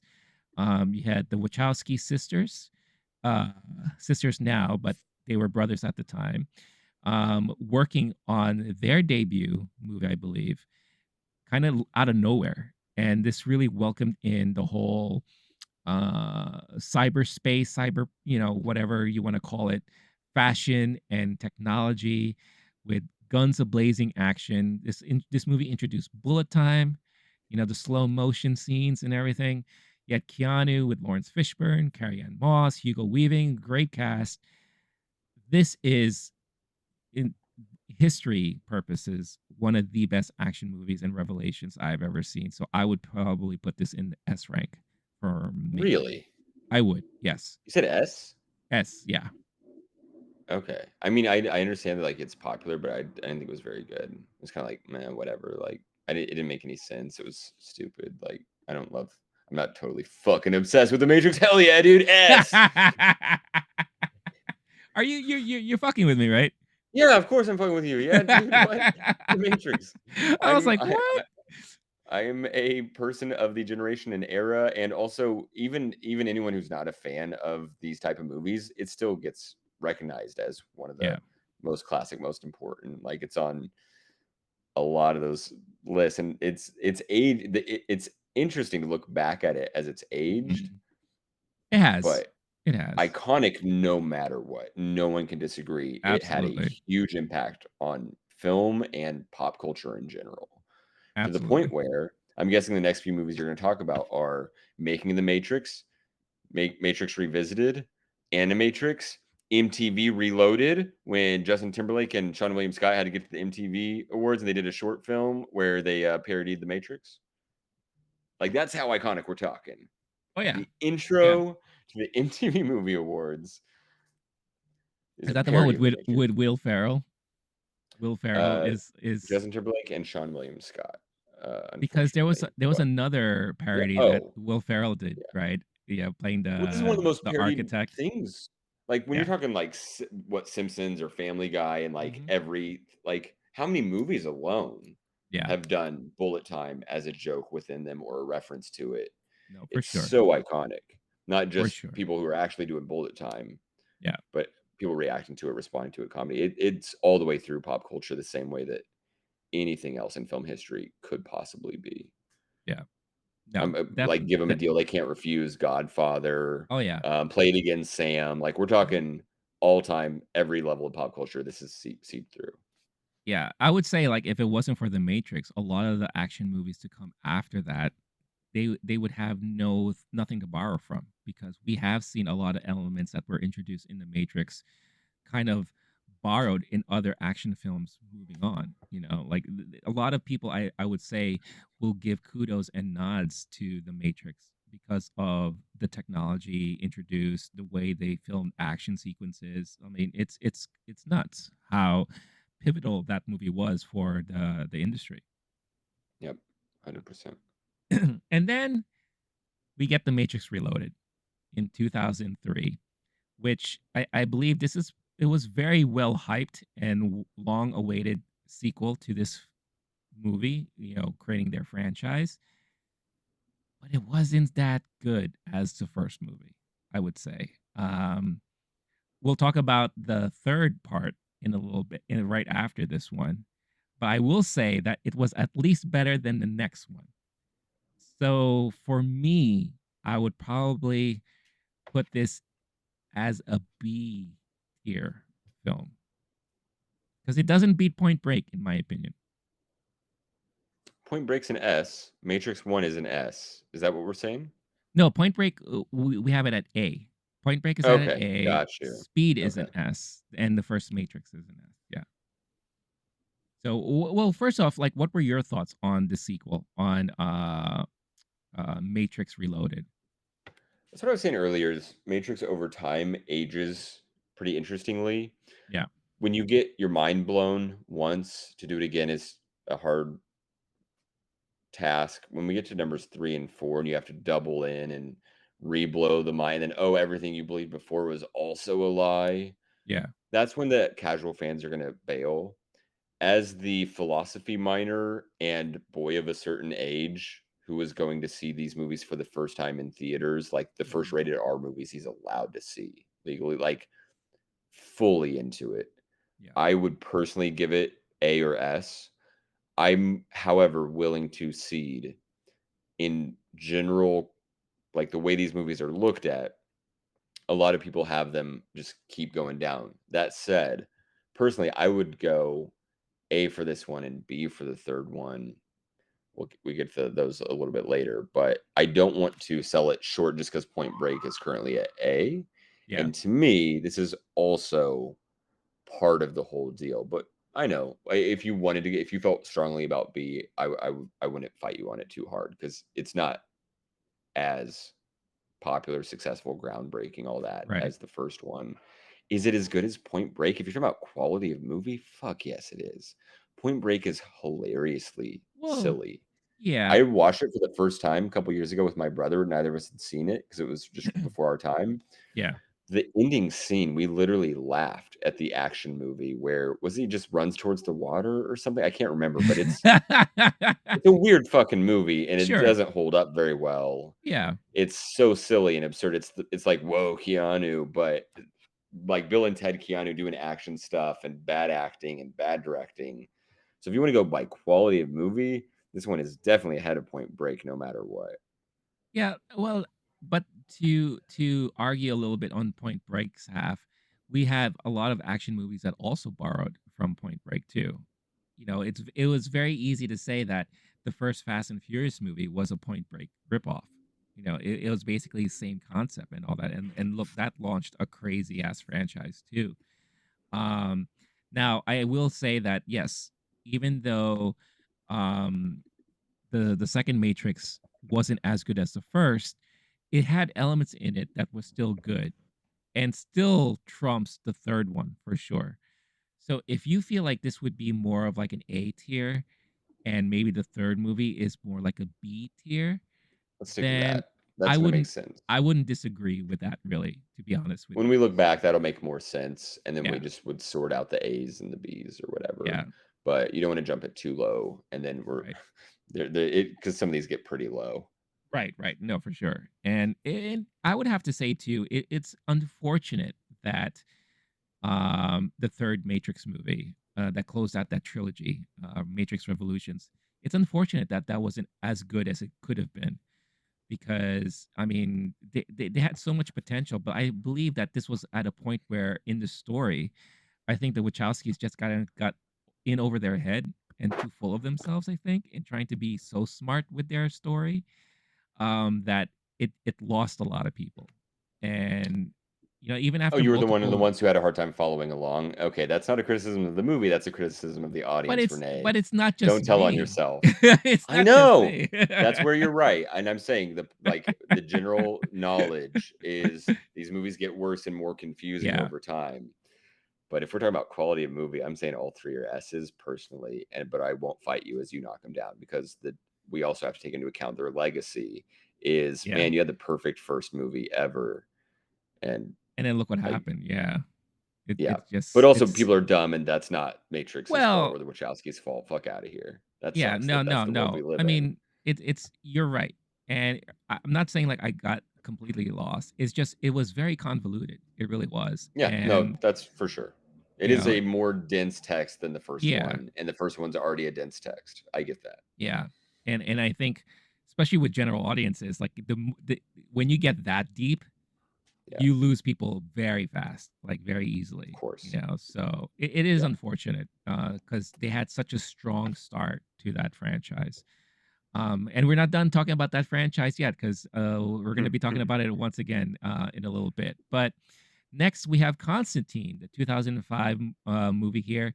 Yeah, this movie is like one of those Keanu movies that I think fly under the radar because not a lot of people just wanted to watch it at the time. But you have Keanu Reeves, Rachel Weisz, Jaume Hansu, Shia LaBeouf. Like it's a great, great cast.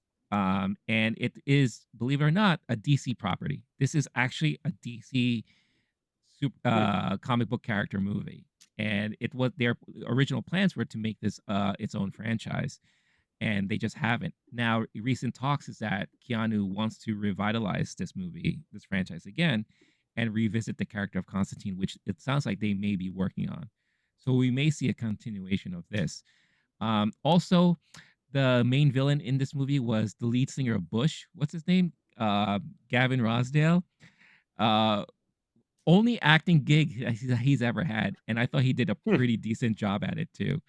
So for that, I would probably give this a oh man. I want to give this an A tier rank because of my own personal feelings towards the movie, but I think overall, in general speaking wise, it's probably more of a B tier movie. Did you see this movie? I'm so. Oh, Constantine's the one we're talking about, right? Yeah. So, yes, I saw it in theaters. Uh, I don't. It was so long ago. I Uh, remember it being because it's not my genre is part of the right, right, problem, right. and but it having some good action, like it was interesting. So to me, but it is definitely a higher than the worst stuff. It's like that Mhm. middle tier, like B movie for Keanu, which in this case Right. would be, I guess, a C. I don't know. Yeah, C for Constantine. What rating did you rate it yet? I was gonna say personally, I consider this an A, but I think general speaking, this is more like a B tier movie when you compare it to like all of his other stuff. Yeah. Okay. I won't fight you on that one when you compare it to everything else. But if you're saying that Constantine, honestly, you know what? Because we're about to talk Reloaded, or sorry, we're about to talk Revolutions. We already talked about Reloaded. Is that right? We talked about Am I losing the plot? Revolutions. Yeah, we Thank you. talked about Revolutions, and Reloaded is going to be coming up very shortly. Sorry. Okay. But Or yeah, Resurrections, on sorry, Resurrections. Yeah. no, that what? Yeah, so Any, Matrix Reloaded was the second Matrix movie, which we already talked about. Then the that's Matrix, what I meant. Yeah. Sorry. Maybe yeah. I missled it then. Okay. So interestingly, on Letterboxd, Matrix Reloaded Mhm. has a 3.3 rating and Constantine has a 3.3 rating. They're thought of like at least on that crew of people. Now that's not going to be the IMDb general movie fans. Sure. People just Yeah. going to see these because they like action movies. Yeah. It's a different ranking. And then the other one you have to factor in with the Matrix stuff is people's expectations are so high. It's going to Mhm. hurt your score there for no other reason. But that's what I'm saying. It's to me it's BC. Are we meeting Okay. halfway? Is that what your that was your idea? Yeah. So, you know what? C for Constantine. Let's do that. We'll give it a C for Constantine. Um, just for the record, though, I do personally think this is an A rank movie. But that's more of my own personal bias towards the movie because I actually really, really enjoyed it. But like I said, for comparing it to the rest of his resume in action, yeah, I could see this like BC. I'm not mad at any of those there. The So, the man has a lot oh my of god, classics. yeah. We haven't even gotten to DC League of Super Pets. I can't wait. Okay. Um, Next on the list here is a 2008 movie called Street Kings. Now, this is what's going to be interesting about his career at this point because he starts doing these like weird one-off action movies, right? And then he like dips into a lot of like Asian related movies too in a little bit. Street Kings, he was with Forrest Whitaker in this one, Hugh Laurie, and Chris Evans. And this was actually directed by David Ayer, which is really fascinating to me. I haven't seen this movie, so I would have to say I have not seen it. Have you seen this movie? No, and here's the problem we're gonna get to is the next three, this weird chunk. I have Yeah. to go off camera because I just got out of a 3-hour movie. talk about Sure. these next few, and I'll let you choose the Yeah, rating yeah. however you want. I think I saw 47 Ronin. I think I hated it. Feel free to factor that in. I Yeah. don't know. This is a weird chunk of career before we get into the back to the bangers, but I'll be Okay. right back, okay? Yeah, no problem. Yeah. So next on the list here we have Man of Tai Chi. And this is what I mean when I say like he starts veering off into this more Asian kind of related type of movie. Here, and I'm just going to read you the synopsis of this movie because I always found it very interesting. It's a young martial artist, unparalleled Tai Chi skills land him in a highly lucrative underworld fight club. Yeah, that's the kind of movie we're dealing with here. Now, I didn't is this right? Keanu Reeves actually directed this movie himself and stars in it, and the cast of characters are not even known Hollywood actors. You have it sounds like they're really more Hong Kong actors.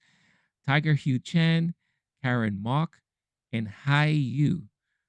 Um, I haven't seen this movie because again, this was a period of Keanu that I was just like I was not paying any close attention to. So, and this is something that I definitely want to talk to Blake when he gets back because if Keanu directed this movie, I something in me I need to watch it. And apparently, according to this list, it's on Freevee right now. So I may want to pop that in. Going to what Blake mentioned before he took a pee break was 47 Ronin. And this was Keanu, and I believe this is the first time he teamed up with Hiroyuki Sanada, which is funny enough that they appeared together in John Wick 4. And again, this is Band of Samurai sets out to avenge the death and dishonor of their master at the hands of a ruthless shogun. So I feel like this was the precursor of the Keanu action star that we have today because he starts getting into that like kind of gruffy looking type of action person. I remember watching this movie and I also could easily say I don't remember most of it because it was really bad.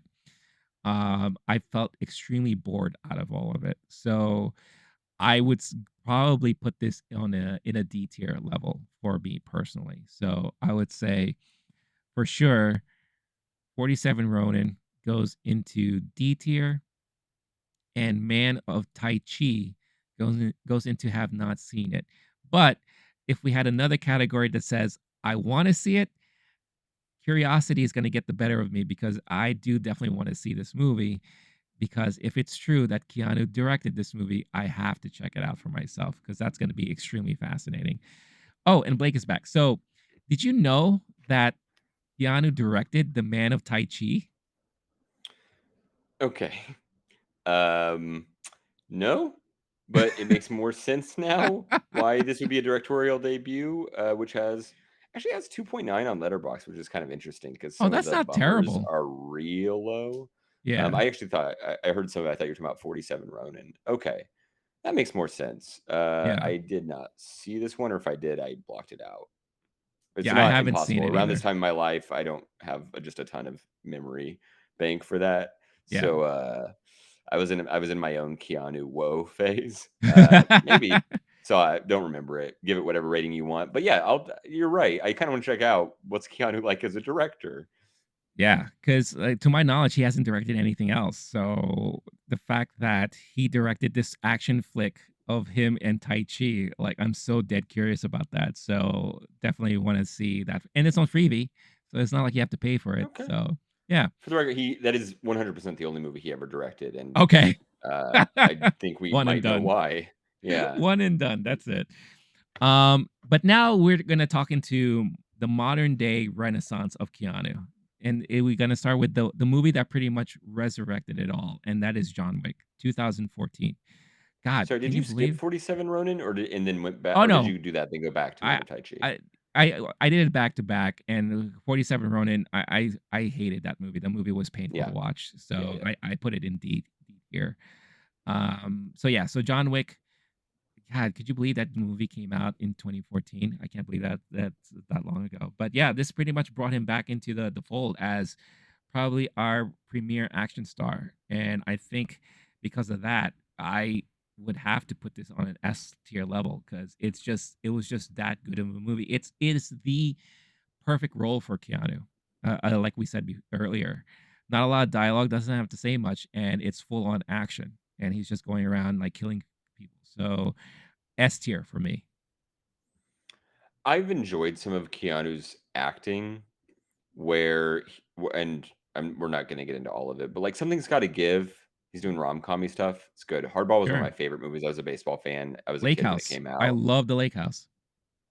My Own Private Idaho, iconic indie movie. Yeah. But that said, between us, he's still you're seeing Keanu Reeves be a charming and charismatic man who's trying to act. Yeah. Even in his best stuff, and the best ones, they just kinda use that to his Right. advantage. He plays a weirdo or a goofball or a stoner or an idiosyncratic kinda guy. Mhm. I feel like he'd be one of the most interesting people to just hang out with, Oh, for sit next to on sure. a flight, Yeah. something, be in a Absolutely. sauna for a while. I don't know what he's doing in his free time. He talks about going to the museums a lot. I would love to get in this dude's brain, just one of those That'd be great. weirdos that Yeah. like famous as hell, Yeah. sexy as hell, but it might be honestly, it might be kind of too bizarre. You might trip me out, which is saying a lot. But yes, it is genius to put Keanu Reeves in a movie where he's a physical body with not a lot of Yeah. dialogue, and the dialogue is an easy sell. Yeah. If you have this character, it makes sense he would be not very verbose. He would Mhm. just say things and say it very clearly and look at the camera. Those are some of my favorite action stars. People who tell it to you one time, this is what I'm going to do, and then they do that thing with their body. Yeah. That's fun for sure. And he's not even the one spreading his own legend. That's something else that's interesting about John Wick. Everyone else is freaked out as hell. He's Mhm. just there because he doesn't even want to be there. Right. He's annoyed. He's kind of got the One Punch Man thing going on, especially in the earlier ones, like the now I have to go kill 100 people back to back. Throw on that he's doing his own choreography in this phase of his career, especially Yep. the fight choreography. It's incredible. And it's one of those things that in awards talk and critical critiques of movies, we don't talk about physical acting enough. People go, "Oh yeah, that's impressive, but it's a different lesser thing, like comedic acting, etc." I think physical acting is a huge part of acting. Dude's Absolutely. got it all the way up. This is an S for sure. It's the best showcase of him. Yeah. Personally, I might later down the road, I might say more than Matrix, but I have my own internal debate about that. So we can get to that Mm. a little bit later when we suss these out. Interesting. Okay. 100% this is an S. Yeah. I would dare say pivotal moment in his career at that point where you could Makes see it like even more important. Yeah. absolutely like a big like kind of switch and again revitalized him to become this big blockbuster movie star. Um Part of eh, what's amazing is he's making some pretty weird and bad choices before right. here. You Right. talked about this could have been one of those. You're talking about Mhm. a first-time director, former stunt person that I think he'd worked closely with Wachowski stuff. Yep.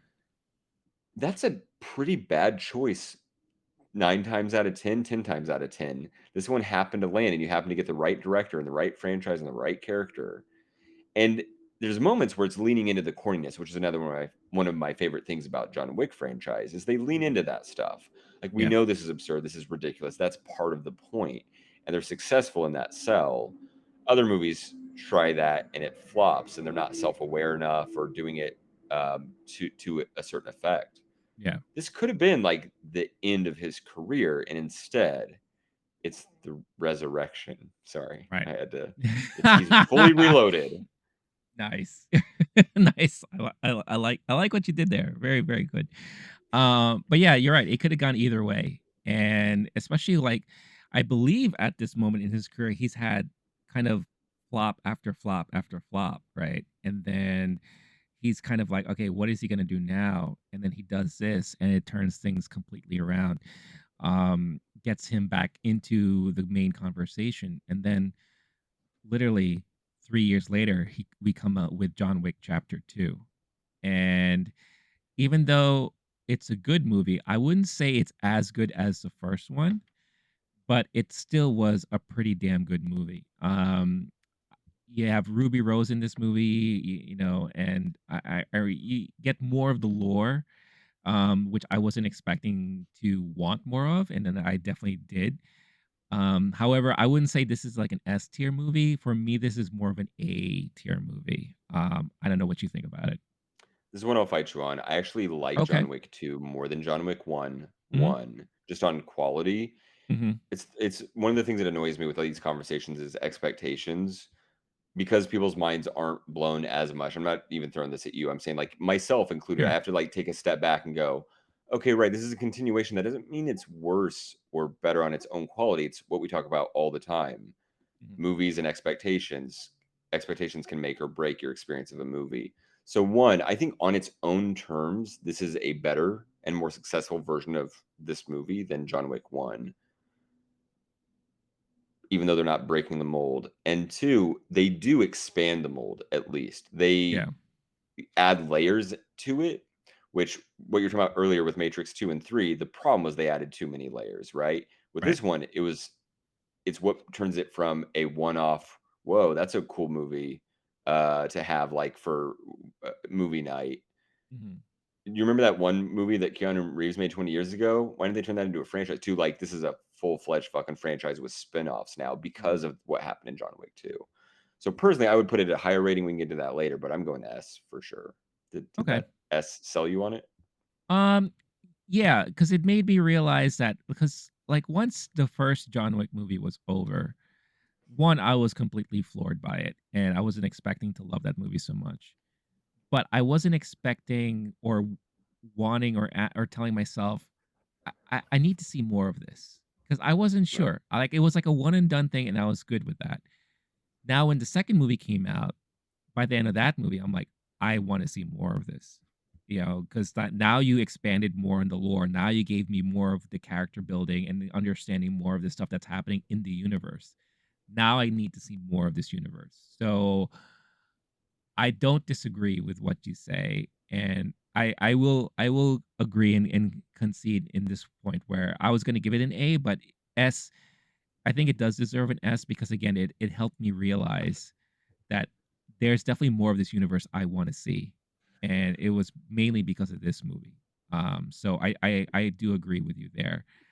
Um, Next we have a movie that is What? called. Oh, Sorry, go ahead. Yeah, you skipped one. I didn't. No, you 100% skipped. What did I skip? Um, Keanu. You're talking about the Jordan Peele movie with freaking the cat? You're talking about Academy Award winner or nominee Jordan Peele. You're talking about he's voicing a character named Keanu. This is a list about Keanu, and yeah, you've given me shit this whole fucking time. Oh, it's technically a drama. It's a romance. It has a little bit of action in it. No, this one, crime, comedy, action. He is on the cast list. You're gonna say it's just a voice. You're gonna say it's a cameo. You would be correct. But does it meet the qualifications of the list? Yes, it does. And I'm sorry you got to get that Photoshop out, buddy. But finally, I win one. You cannot deny that this belongs on the list. And I'm giving it an S. Okay, we'll let you have your little S movie there. Are we gonna add it to the list? No, but you get to know that like at the end of at the end of the night, you could go to bed and know that you have your little S movie of Keanu, This isn't voicing fair, a but thank you cat. for the moral victory. I'll take it. I didn't think you would even give me that. Okay, cool. Hell yeah. Hey, I you're love my being devil's friend. advocate with You're you. my friend. So, Yeah, it's why it's fun. Next we get a movie called Replicas, 2018. Now I love the concept of this movie. I didn't like the execution. And basically, the synopsis here is a scientist becomes obsessed with bringing back his family members who died in a traffic accident. And basically, it deals with like cloning and stuff like that. It was a very ambitious role for him to take on. And I know he was very passionate about it too. It's Keanu Reeves, Alice Eve, starring in this movie. I personally didn't like it as much. I would probably put this in like a D tier because I just didn't think it was that well executed. Did you see this movie? No, and the reason why is unless I'm missing something here on Mhm. the other ones we're going to cover, this is the lowest rated of all of these action movies on Letterboxd. I'm not And when I surprised. see Yeah. scores that bad, it's hard for me to work myself up to go to the theater for them. Yeah. And then you It miss it, and life's moved on. I'm fine with missing this one. It's yeah. You're not missing much because, like I said, the concept was oh, sorry, good. the next one we'll get to. Well, go ahead. I'll segue in a second. Yeah, so Replicas, we'll just put on D because I just didn't think it was that strong of a movie. So the next one you're thinking about is Siberia, Which is right? technically rated lower, is the one that I missed when I was going through this list. Oh god. A weird Yeah, moment. Another like, "Hey, I wanna keep doing weird stuff," Keanu moment. right, I'm sure his agent's like, "Are you sure? You're just I mean, thanks for all the free money. Just do whatever makes you happy, buddy." right. Yeah, I didn't see it, so No. I'm just gonna put this in the have not seen it. I probably will never see it. But yeah, you know, you watching along and listening, all of you out there, if you've seen Siberia, if you've seen any of the movies we haven't seen, Chain Reaction, Street King, Man of Tai Chi, Siberia, let us know where you would rank this in this list that we're working on because we're curious as to hear what your thoughts are on these movies. Also, I wanna make sure that those people know there are other movies that exist. Oh, absolutely. You can watch Sure. those instead. You don't have True. to have seen those. True. I hope you have something better to do with your time and that you're working on that, prioritizing it. Maybe you have a therapist, I don't know. But there's a lot of movies in the world. It's okay to miss these. These are That's not fine. yeah, Yeah. They're not like must watches in Keanu's right, repertoire. Not really. Yeah, there's right. so many others that is under his belt that's well worth watching than those. And one of them is possibly John Wick Chapter 3. And this is the only one of the movies that actually had a secondary title because it was being marketed as John Wick Parabellum for a long time. I don't know why they decided to do that, but it was the third in the John Wick franchise. This is what introduced us to Halle Berry in this film with the dogs, which I thought was a cool addition. Yeah. But I think you and I both agree that it wasn't as strong as the first two. I believe you were even mostly disappointed by this movie, right?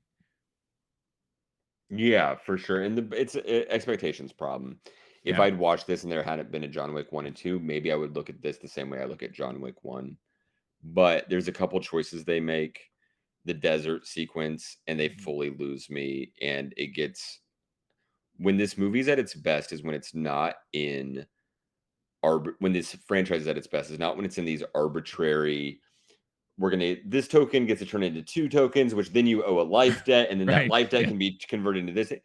And another problem, which I didn't talk about earlier, but $20 million to establish your legacy, save your life, your franchise, like everything for the table, that's a Mhm. little low, buddy. Yeah. It was fun watching the nobody character work that up. That was one of the best action. It's a negotiation action sequence, Yep. which we Hmm. usually say for like courtroom level like, dramas. Right. But the one where he keeps working that number up. That said, the 20 million is absurd. The what's really absurd is watching the action hero go on a little vision quest in what is supposed to be a fuck 'em up, shoot 'em up Right. movie, Right. and it's not. So my I was mad about this one. If we're being honest, I would say B probably. If you wanted to say Okay. C, I wouldn't be mad. And if you wanted to say A, I would go along with it. But it's in that range for sure for me. Like definitely a couple steps below the S's. Yeah. I don't disagree with you here. I mean, it's still it's still a good movie, but I think with the setup that we've gotten with the previous two John Wicks, it builds up that expectation of what we wanted to see. And I don't think we fully got it. We didn't get it there. Now, Yeah. that could have been done on purpose, because knowing that they were going to do a fourth one, that maybe they were saving up a lot of stuff for the fourth one. But yeah, I would say that this is probably more of a B level movie for sure. Which the only other thing, and I'll throw this in real quick, we didn't talk about with John Wick 4, that desert scene where so they begin in the desert and then the western Yeah, element of it being thrown into that. yeah, I'm actually was it helped make John Wick 3 better in my mind that it now sure, connects to this world and yeah, made this one even more successful. So right, good point on your end. yeah, definitely. Next we have, and I feel like you and I were going to have a big debate on this one. The Matrix Resurrections. So after I thought so many years, What happened? I thought you were gonna say SpongeBob the movie. The movie. Are you Okay. missing another one? N I can't. I'll yeah. stop. I'm taking that one back. Okay. I'm like, "Do we really have to talk about that SpongeBob movie?" Um, so we do no, we weren't doing the podcast yet, when this movie came out, I don't think. Or we were, but we weren't able to talk about this. By the way, this is a major segue, and I'm surprised we haven't spoke about it before, but happy anniversary, dude. It's already been a Oh. year since we've been Oh, doing the Movie Time you're podcast. right. Yeah. Wow. Okay. Crazy, right? Yeah, I think we're at over a year because the Batman was our first one. That was February I last I think year. I n I looked back on the dates of when our first episode went live, and it Oh, was March 2 weeks and it 4th was, was like, the 2 weeks Batman. ago. Yeah. Yeah, good call. Okay, Yeah. hell yeah. Yeah, man, so Nice. happy anniversary. This is something time flies, dude, you Happy know? anniversary. I'm glad we're doing this movie and it's not last week with, I know, right? I blocked it out. Sorry, whatever that was. That's fine, no. This was a fun Um, one for sure. Absolutely. And looking back on history on our anniversary, it's special. It is. It's and I love it that we keep doing this, so it's awesome. But yeah, What's funny Matrix is we Res definitely did the same thing, but I know for a fact we weren't because it was 2021, right? This Matrix. But yeah. we did essentially an off-air movie time episode, which is what our Oh, friendship I was think you're before we right. started this. You're right. We're Well, just we working do on that our all the time. chemistry. Yeah, we do that all Yeah. the time, so But I think you and I, we definitely had different opinions about this movie for sure. Yep. I remember watching this movie and being extremely disappointed by it. I thought Keanu really showed his age in this movie, which he doesn't in John Wick, which that's why I find very odd about it because in John Wick he's doing full on action star Keanu. In this movie, he's just like pushing people. I feel like the whole time he's just doing a lot of this, and I'm just like, dude, why are you acting so old? And then they flip the script where it's no longer Neo who's like the main person, but it's Trinity who's now like the one who's taking over the mantle here. And I don't know, there was just a lot of choices in this movie that I just was not gelling well with, and I was very much disappointed. But I know because when we talked about it, you actually really enjoyed this movie. So, like, what were your thoughts about this movie? Because we never had a chance to like talk about it on air. I'm gonna be big brain Blake for this Yeah, one. This is another successful Matrix movie, but that's because when I'm going into Matrix, I don't only want bullet time, sure, right? And what they're essentially doing in this project to me was very successful. I remember leaving the theater and about half the people were pissed. A Mhm. bunch of people were like, "Ah, it was okay." And then I was sitting there like, "Fuck yeah, that was amazing." They took the concept and then they double and then they triple and they quadruple and I loved it. And I had some of the best post movie conversations with the friends who go see random action movies is a different crew than the ones who see, the weird art house, Paul Thomas Anderson, Sure. any of that stuff where you're having the proper deep convos afterward, going to the coffee house. This is one where saw it with a whole group of friends and we all went to the restaurant afterward and we went deep dive and then we went into deep, political, religious, theological, all that stuff. So the philosophy minor in me says this is an A, maybe a B, because some of these movies that are also really good get A's. Mm, I will say it's a lesser Matrix if you want. It's this one is hard for me to even rate and categorize because of that. Because I feel like I'm cornered into a no, but it's actually good and deep, even though people were disappointed by it. mhm. It's not really breaking the mold. It's more of a concept movie than anything else with some good action in it. I actually thought a lot of the action scenes were very successful on their own terms, but legacy importance, it's more of like a last gasp of a franchise that instead of having like a lot of legs just became so conceptualized. It Mhm. could have been a philosophy paper instead. They're doing a pitch meeting about what they should do for the sequel Yeah. within the movie, and they sell it as part of the movie, Right, technically. right. I love that. That is exactly and the we did almost think we did talk about it on air later or something, I don't remember, but one of the things is The quote is that The Matrix is the movie that The Matrix would create, Right. and this is definitely in line with there's like literal, like there's branches of philosophy from the Matrix movies and talking about them, and serious philosophers talking about the Matrix, and that's one of the quotes that they'll use is The Matrix is the movie that the Matrix would make about the Matrix, right? This is definitely extending and adding to that concept. It is owning that within its own world and going off. So personally, fucking love it. But I like weird shit. And if you want to talk about importance and fan reactions, I'll be honest. Like it wasn't a great, like the people who wanted Matrix One again definitely didn't get it. Sure. Except you did, because it was technically there were clips of Matrix One in the movie, which made it You so much yeah. more big brain. So good. It was mind blowing. And That everyone was thought it was corny, except me, who was pumping my fist, going, they're oh, doing it. I hated that. I hated that I know you so did. much. It's like they're looking back. They're like, yeah, like you said, they're watching the first movie in this movie. Like there was so much things that they were trying to make meta, but it was just not landing with me at all. Now, I'll give you I, that. It doesn't land. And yeah, even for myself, I was sitting there being like, okay, I see what you're trying to do, and it didn't fully work. I'll give you that, which is part of the whole point. Don't get me wrong. And if they're doing it on purpose, it's the most mind blowing and amazing sequel ever. But I can't stay on that soapbox forever. I'll lose my voice. so here's my question to you: would you rank this the same as Revolutions? I literally cannot. I am going to ask you to bump it up, whatever grade you're going to give it, and then I'm going to walk away because I don't know. I'm so close to these, and they're more to me. They're more than movies. Uh Like huh. I'm not kidding. I'm not trying to be fucking film bro, letterbox Twitter bro out Sure. here. So here's what I would say. I would say that this would be a C tier ranked movie. Um, I would personally give it a D, but I thought I you were do starting with C, and I was going to get you up to a B. It sounds like that's not going to happen. no, because it's definitely better than Johnny Mnemonic. It's definitely better than 47 Ronin. Right. But I don't think it's as good as John Wick 3 or Matrix Revolution. Speed and Point Break, I'll put it below that if you want to. I won't be too mad about it. So Well, it's go definitely ahead. going to be below those two for sure. Yeah, but I would say it's What's it along right this. above? Are you putting it below Constantine? You are. I'm putting it as the same level as Okay. Constantine. Okay. Okay. Yeah. Yeah.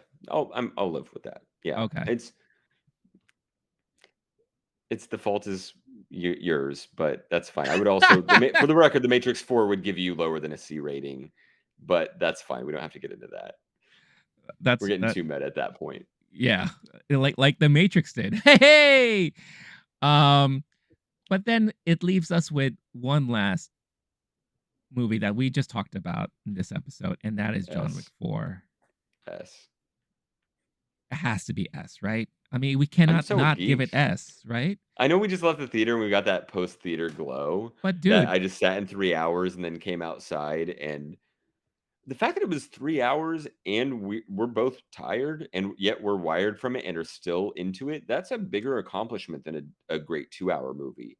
If a for three sure. hour movie keeps you going, that's an accomplishment. S. Yeah. No I mean, question. if I were able to just go to the theater tomorrow just to watch some of those action scenes again, I would in a heartbeat because those scenes are just phenomenal. I want those scenes on loop somewhere. So my weekend plan now is going to be going theater to theater to theater, Just buy different one ticket in the theaters. morning, and just keep getting to the highlight reel because the whole movie's a fucking highlight reel. Yeah. Yeah. It's just yeah, it's phenomenal. It did what we were hoping John Wick 3 was going to do Yep. and then some. It Yep. really really did a lot in this one movie. And yeah, It I kept it mean, without trying to go do the Matrix problem we're talking about, which is it right. expands too much and can't hold its own Right. weight. No, it got back to the basics and added layers at the same time. Yeah. It This didn't might and be my number one of all these. I don't know, dude. I'm about to. Whew. I wouldn't blame you. And Yeah, the one thing I it's a think we should yeah. also say is that, a lot of time when they do sequels, people will automatically say, "Oh, it was a cash grab. Oh, it's a cash grab thing." This was not a cash grab. They put work in this movie, and they put a lot of stuff in here. Yo. Yep. and they earned it. They earned this movie, and they earned whatever success this movie's gonna get. They earned it. Not a cash grab at all. And I don't think they spend a lot of money on these movies anyway, right? The budgets I've heard are not that huge in any of these movies. So, um, Stuntman union dues aren't that high, and, you gotta it's the all big stuntmen, right? star. It's all stunt Yeah, people. that's, like, the most of the movie. Yeah. I did think that was kind of interesting because we were talking about with, Shamier Anderson, I believe the actor's name is, Yeah. off memory, making a name for himself out here. That could have been a John David Washington? John David Am I getting Washington, that? yeah. Thank Mhm. you. That and the newer actress could have been somebody else. Sure. They could be going big names, but keeping it simple is a fine move. And Yeah. I'm sure in the stunt world too, they know there's a lot of super talented people who don't have names attached to them, and they might be doing that on their own. Like it might be part of the mission of that franchise, and it's Yeah. working for sure. No, absolutely. And it was nice to see a fresh face, someone new, playing a pretty significant role in this movie too. So again, Yeah. I feel like they're leaving the door open for little spin-offs or getting a chance to see a lot of these characters again, which I don't mind at all because the brilliance of these movies is that you intrigued us enough that now I will kind of want to see more of like, okay, what is this guy gonna do next? You know, what is this lady gonna do next? What is this relationship gonna be like moving forward? Like they give us these nuggets and they leave us with this feeling of I wouldn't mind seeing more of this. And they do a really great job at that stuff. So yeah, so that is our Keanu action movie tier ranking there. Now, again, what you don't see here is Blake's little S movie called what was the movie you wanted to include? Keanu. You don't see Keanu in here in Toy S Story tier. 4, Toy Duke Story Kaboom. 4. Yeah, that's There's a on this lot. list here. We could do the Whatever. non-action Keanu movies next time he does one of those, but it's been a We should. while. We should.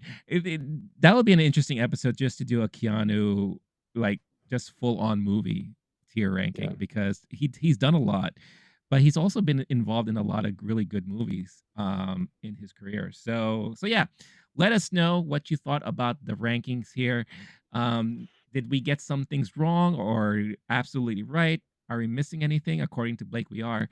But let us know in the comments your thoughts and feelings and feedback on all of that stuff and everything that we talked about. But with that all said, that has been this week's episode of Movie Time. Thank you so much for joining us on this Keanu journey. Before we head on out, Blake, where can people find you on the interwebs? Letterboxd.com. My screen name is last name Wolf. One word, no punctuation, common spelling. And to quote the movie John Wick 4, it has been an honor, my friend. Nice, nicely done. And as for myself, obviously, you could find me on Twitter, Instagram, also on Letterboxd. You see all the handles on the screen in front of you. But most importantly, here on YouTube, if you haven't done so yet, would appreciate if you just take a small time out of your viewing time to hit that like button, subscribe to the channel if you haven't done so yet, hit that notification bell to get notified every time a new video is posted. Also, if you want an audio version of this episode, go to your podcast platform of choice and type in Low Key Geek, where you can find that channel where you can find this episode and many others for your downloading and listening pleasure. And of course, if you are in a position to further help support this channel and help this channel grow, check out any one of our affiliates in the description below. Anything that you get yourself or a loved one will go nicely towards the support of this channel at no additional cost to you. And for anything that you do, we greatly appreciate it. Since that's all out of the way, I've been Rene. That's been Blake. This has been Movie Time. Thank you so much. Stay cool, stay classy, stay safe, and we'll catch you all in the next one. All right. Peace out, everyone.